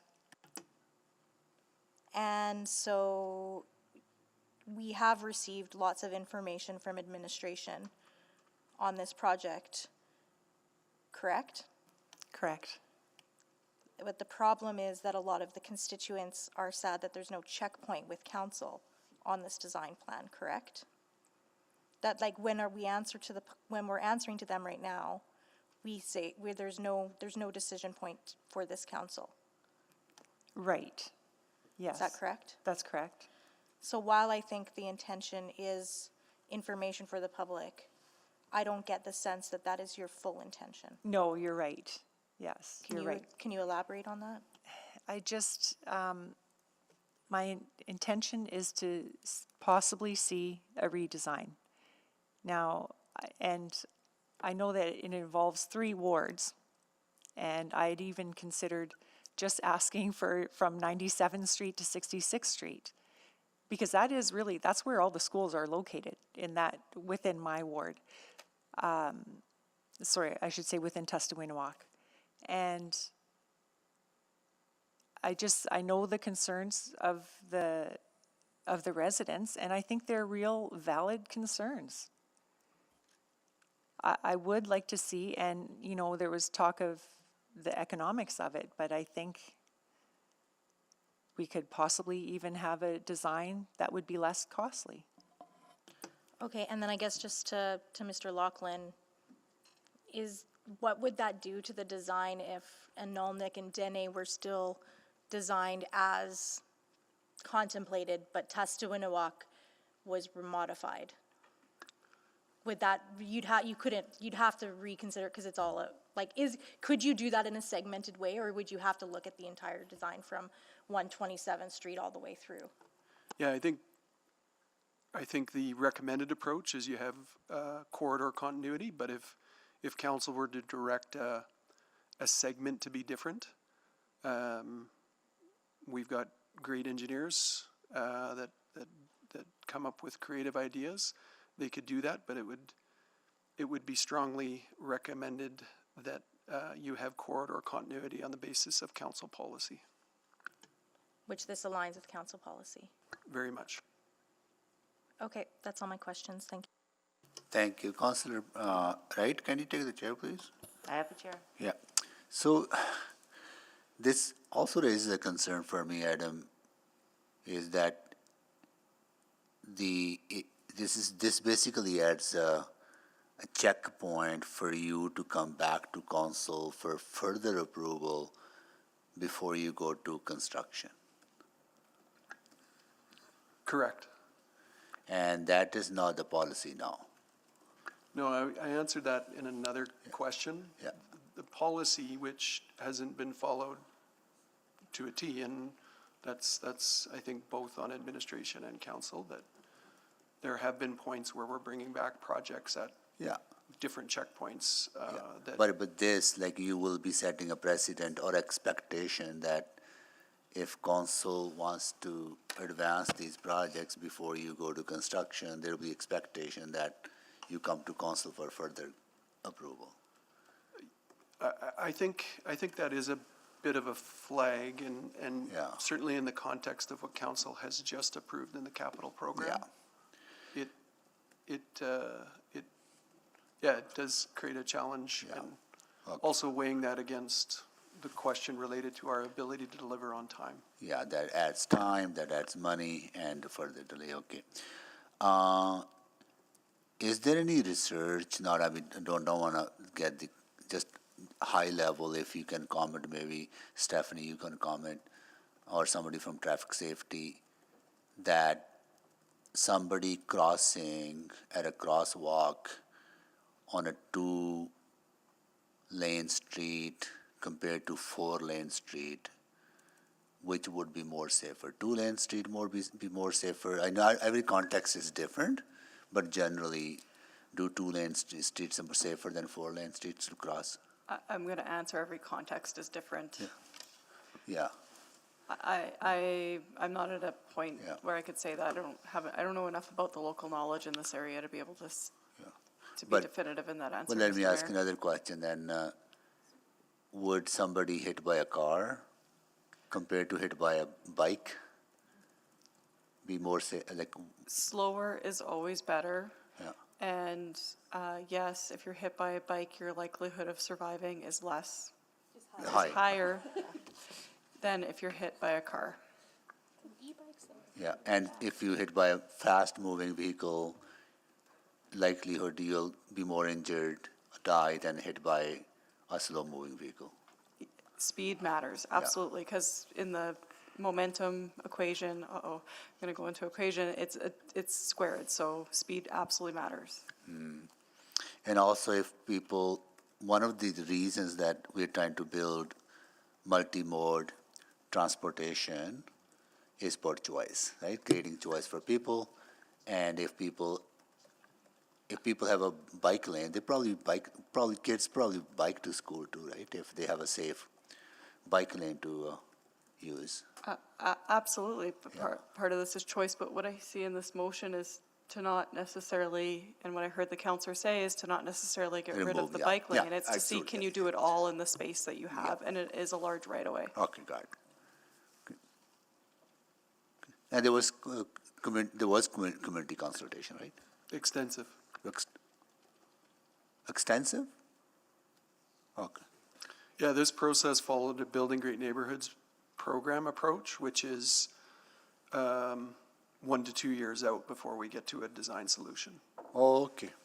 So it's just a matter of people are still upset and they're contacting Councilor Principe. She wants to get the information. Okay, got it. Okay, no worries. Thank you so much. I'll take the chair back and I'll go to Councilor Principe. Thank you, Mr. Mayor.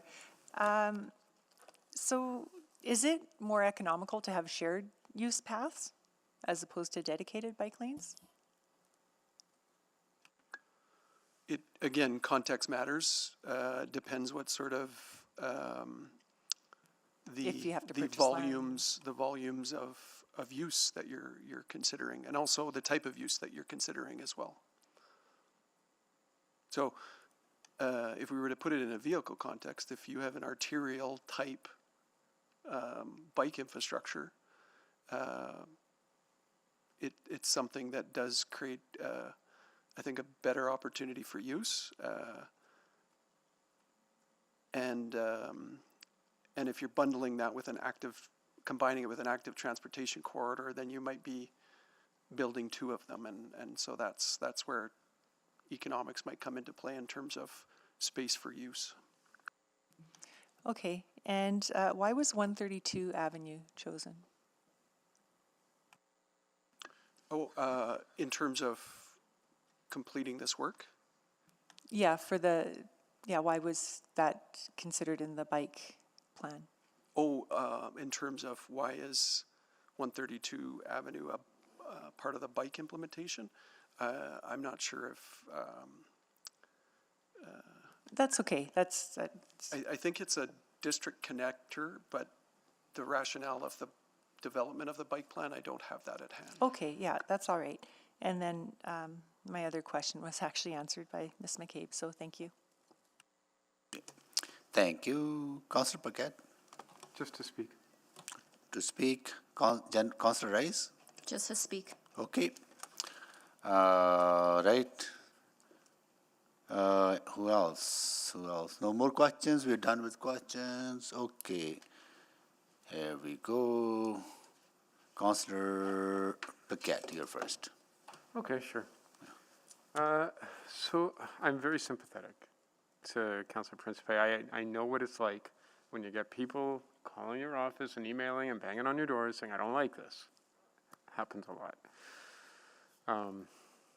And then when it happens in regard to council work, it's even worse.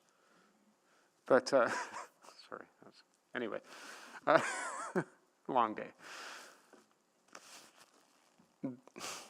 This particular avenue, this road, I'm very familiar with it. It is, to put it mildly, I can't even say it. It's not great. It's a kind of show. Anyway, there's been extensive engagement on this, extensive. And as we know in all engagements, not everyone is going to love what comes out, but we go with what people generally tend to find satisfying. And we have done that here. The process has been followed. And what I hear in my ward is relief for this design, because this has been a problem road for a long, long time, and the 4 lanes has been a major part of it. This is in keeping with all best practices in making safer and more efficient streets. So looking at the actual massive challenges, the massive time that it would take to go back and redo all of that engagement and all of the money that would cost, and I don't think that there's a lot of value engineering that could be done to reduce the cost of the infrastructure build. I can't support this motion, but I am so sympathetic to it. I really, really am. But this one has gotten so far along, it basically will just throw out all that work and start from scratch, and that doesn't really make a lot of sense because we might likely end up in the exact same spot. So, thanks. Thank you, Councillor Paquette. Councillor Rice?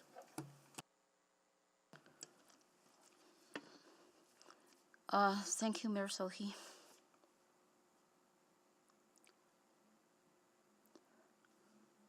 I have to control my emotion right now to speak to this point, to this. Union not express my emotion, and I know the chamber is a place we need as a leader. We need to be professional, and we need to demonstrate we are here working together to the same goal. The points my council colleagues are making are all valid. I appreciate. But what's on my mind is this is a very serious issue. And for about over 4,000 students, Councillor Principe bring this is not about she received pressure. And she sat on this chair as a counselor, as everyone as us. We are not afraid the pressure. We're not afraid to deal with the difficult phone calls, difficult conversation, difficult emails with our constituents. It's not about that.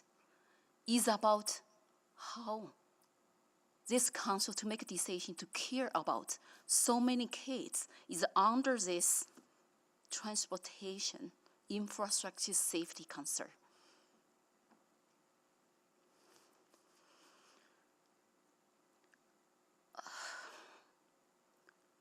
I am very, very tired after this long days budget discussion and to heard we have process, we have policy. But those policy and those process, what's the purpose for them? To serve our Edmontonians better, to build the safety and the high quality, no concert transportation infrastructure for everybody, for all Edmontonians. Everybody deserves to be considered in this decision-making process. It's not the pick up certain groups. I'm tired of this right now. Every Edmontonians in our city, no matter their gender, their background, their profession, their age, their race, they deserve to treat equally, fairly. And this intention behind concert principle, even though its redesign is needed for the safety concern, what's wrong with that? I cannot stand for this. I have to say this, and then I know it's not easy for me to do this. And I usually control my emotion. I'm not expressing my emotion in the council. But right now, when you look at all the parents, all the students, and in those 7 schools around this area, like I remember Councilor Hamilton talked about the zoo, when you stand in front of animals.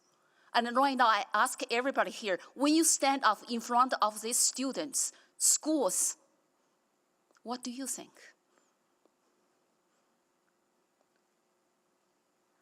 I can't. This is a serious topic. It's not we can just joke around and laughing here.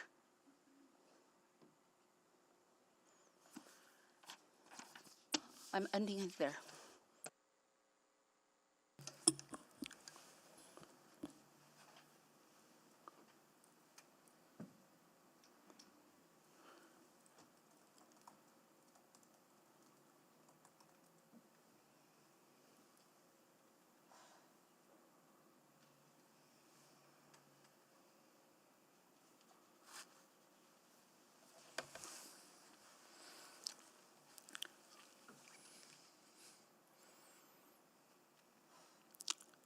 I think we can get emotional sometimes, absolutely. But I think it is also important to us in our remarks that we don't make generalizations about that we don't care about kids' safety.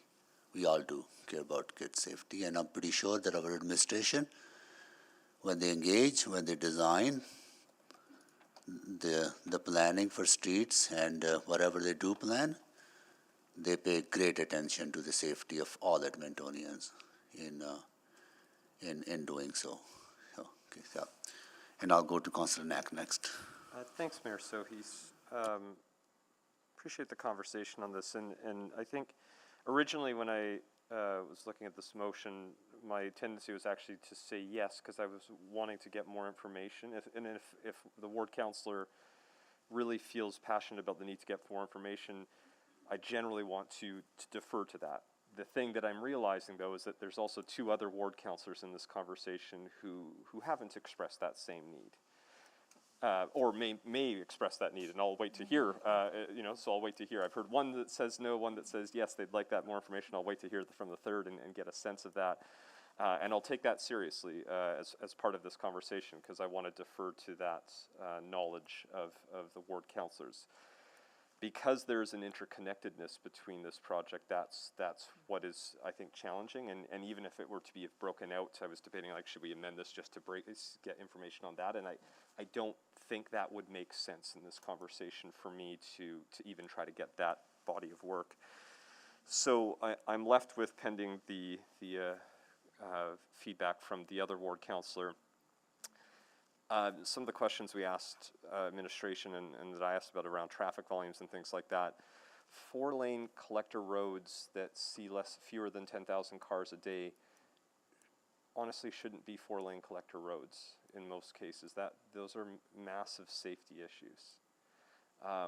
When we developed something like the bike plan in the downtown core, we purposely picked roads that saw fewer than 10,000 cars a day, as those were roads that A, could withstand the change in traffic volume, and B, were not so busy that would put into conflict the various modes of transportation.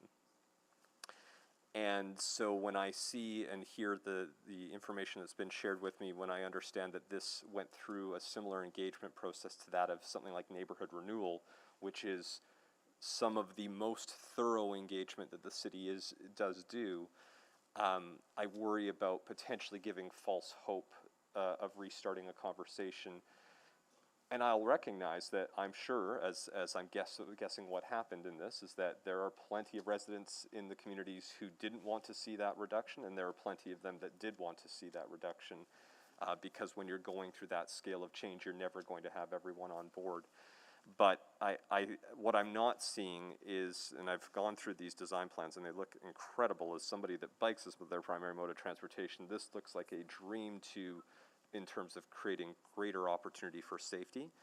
But I also recognize, and part of why I was thinking about, maybe giving deference to this and asking for this information, is we went through I referenced 95th Ave, which is not the same context. I was wondering if it would be, because 95th Ave is a collector road that has a similar look and feel, but it also sees 20,000 cars a day and actually serves like an arterial road, which this isn't. And so because I've been sort of comparing that, that's why I'm not seeing the need to, I don't want to give false hope to the residents who have been hoping maybe to not see this change, to then bring this forward.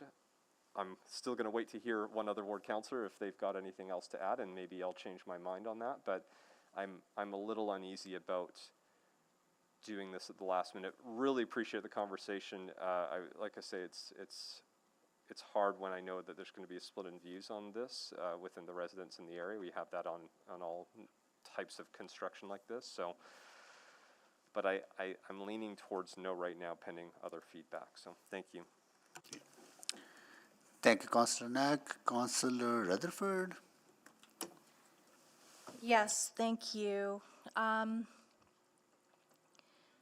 I would say that I completely understand where Councillor Principe is coming forward with this amendment, because we have had a lot of residents that are not happy.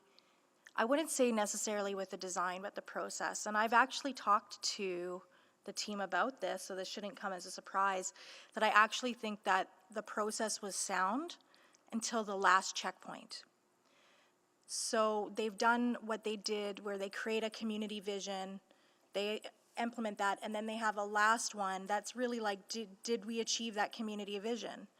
But it's at the advised level of the public engagement spectrum, and it's really an information session.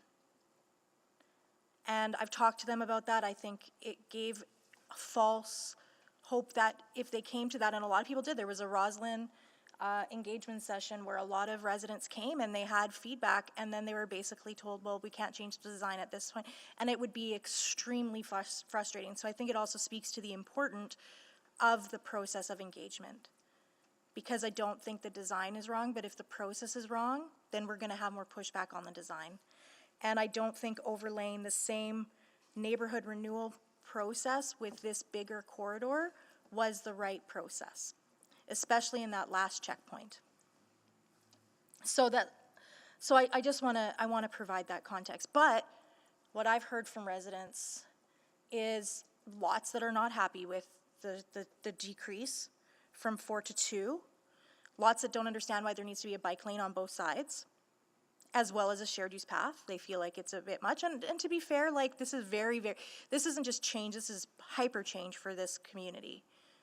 But I've also heard almost equal amounts of people saying they're excited that they'll be able to use their e-bikes, that they think that this is a really nice design, that they're excited that the north end is gonna have design like this. And I've also heard from a lot of residents about their concerns about cost. And what I see is with the potential for this amendment to escalate costs of this project. Because the costs have really been about, well, and I've asked this question because I've had many conversations with the project team on this project. You know, I get asked, well, how much are these bike lanes adding to this project cost? And the reality is that this road is in such bad state that it needs to be redesigned anyway. It's not even just an overlay, like, it would need that, as Councillor Paquette highlighted, it would need that redesign anyway. So all the planning and design work, all of the costs of construction are actually mostly the same. So we're basically getting this multimodal path for nominally less than if we were to do this as a separate project at a separate time. I'm also, I hate to be that one, but I also have to bring up the fact that capital budget was also declined by the councillor that brought this forward. And this would impact capital budget costs in the next 4-year budget cycle if this was to be a redesign. And so I have to consider that as I do this vote. I also do want to highlight that it is a safer design. That's why there's a bike lane on both sides, because it actually mitigates and lessens the interface with car traffic, with pedestrian traffic, and it's meant to slow down traffic so that in those school zones there is 30 kilometers as opposed to what, hey, I travel that road almost every day. That kind of says where I live a little bit, but oh well. Because a lot of people will say, well, you don't live near there. I do. I live really close. I drive that road. And it is so easy to speed on that road right now. Let me tell you. I go by Roslyn's school and I'm like, oh no, I'm in a school zone. So I think that there is some benefit to also having a design that does slow that down, especially when we're talking about the safety of our children and our students.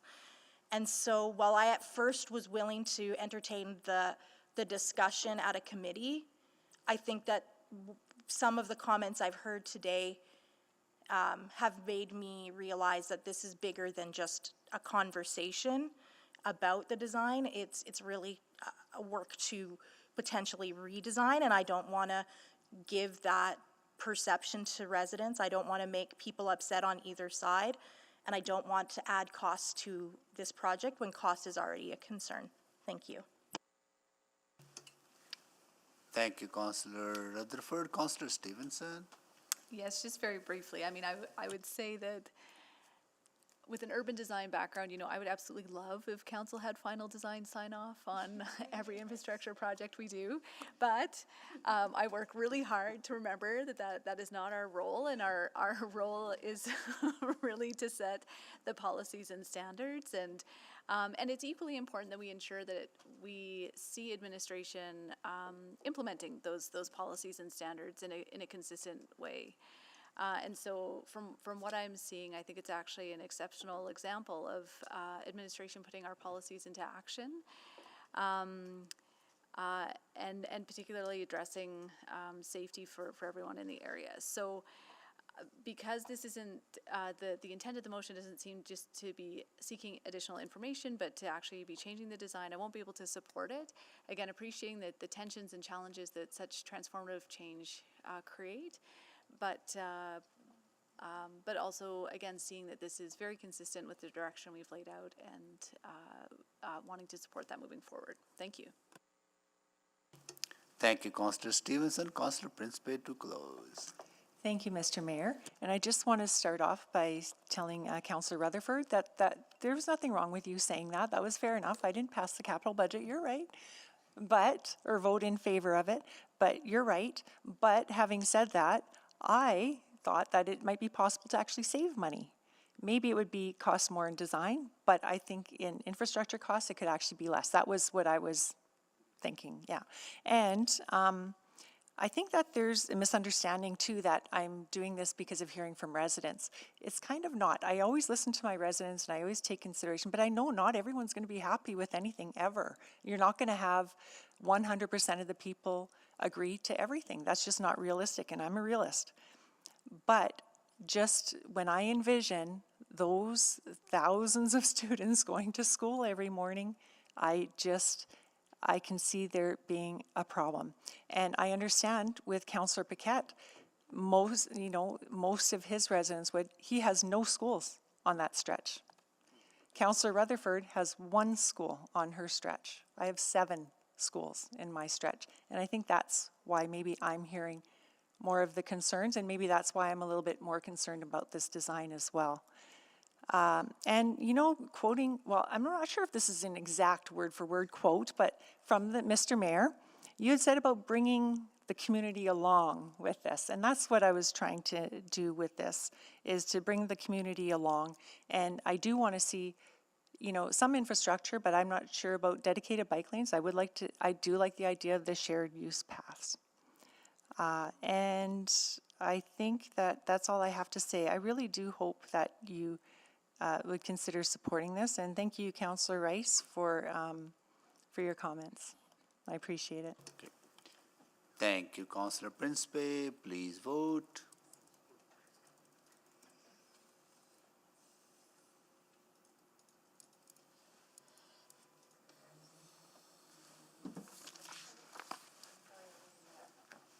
Sorry?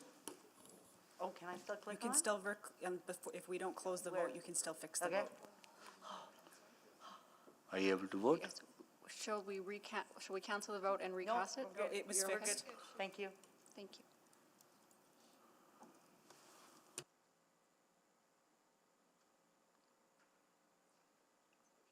We have all the votes? Sorry. Display the votes, please. That is defeated.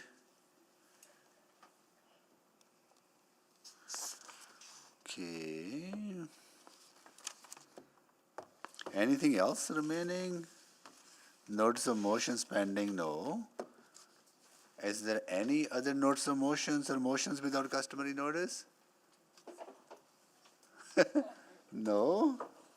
Well, before we adjourn, I want to take a moment to once again thank City Administration for your very, very, very, very hard work and long hours that you put in over the last number of weeks. You always put in long hours, but last few weeks have been more demanding, more challenging.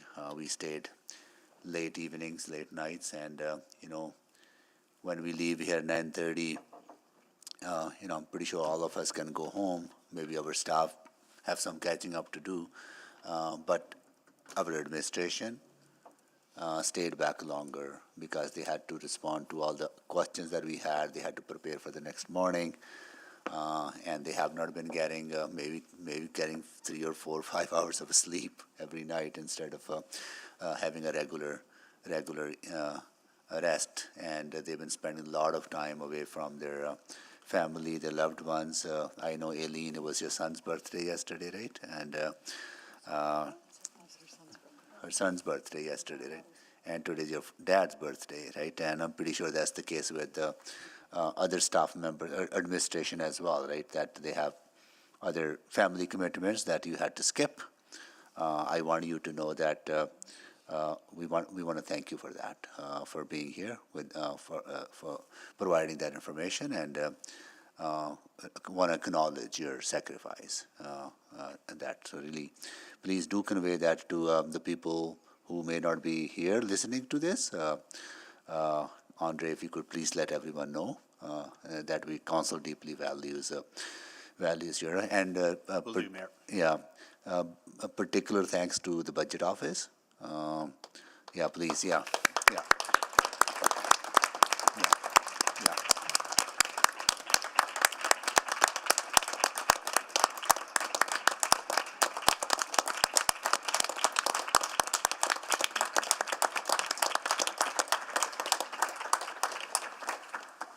I know all of you love budgets, but I'm pretty sure you also love sleep. And so thank you for that. And lastly, thank you to City Clerk and City Clerk's staff. You've been phenomenal. Yeah. Yeah.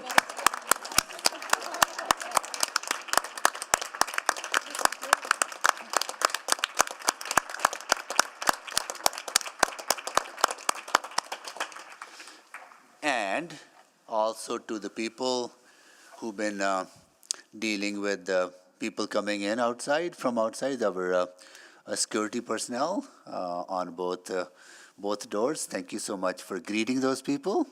I can tell you the 200 people who came for the public hearing, we got so much positive feedback from them about the engagement, how they were greeted, and how comfortable they felt in this chamber, and comfortable making presentations, and the attention that we gave to them, and how City Clerk's office accommodated their request, even scheduling their times when they needed to come at a different time, right? So I think great. I'd never seen that kind of appreciation in the past. So that really speaks to the whole organization working together. So thank you so much once again. Andre, you want to say anything or? Yeah. Just thank you very much to everyone. Yeah. Yeah. Just go down. The security folks.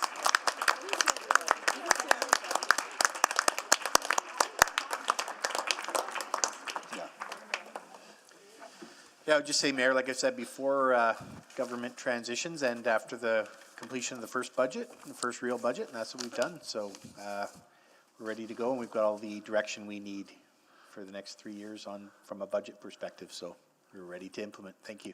Yeah, looking forward to our first meeting on OP12. That's spending a lot of time on that. It's going to be transformative.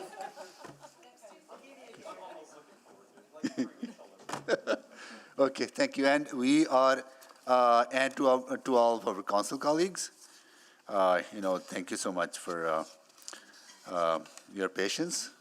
It's been, I've been through, Andrew, you've been through budget past discussions, and Aaron and Sarah and Tim. And I've been through some budget discussions here in this chamber hall. Budget discussion can get very, very tense. And we had some tense moments as well, but I think our tense moments probably not as frequent as I have seen in other budget discussions, right? So, and that really speaks to how we want to work with each other, how we respect each other, and grace that we show toward each other. And I hope that we will continue to show that grace in moving forward. Okay, all right, we are adjourned now. Yes.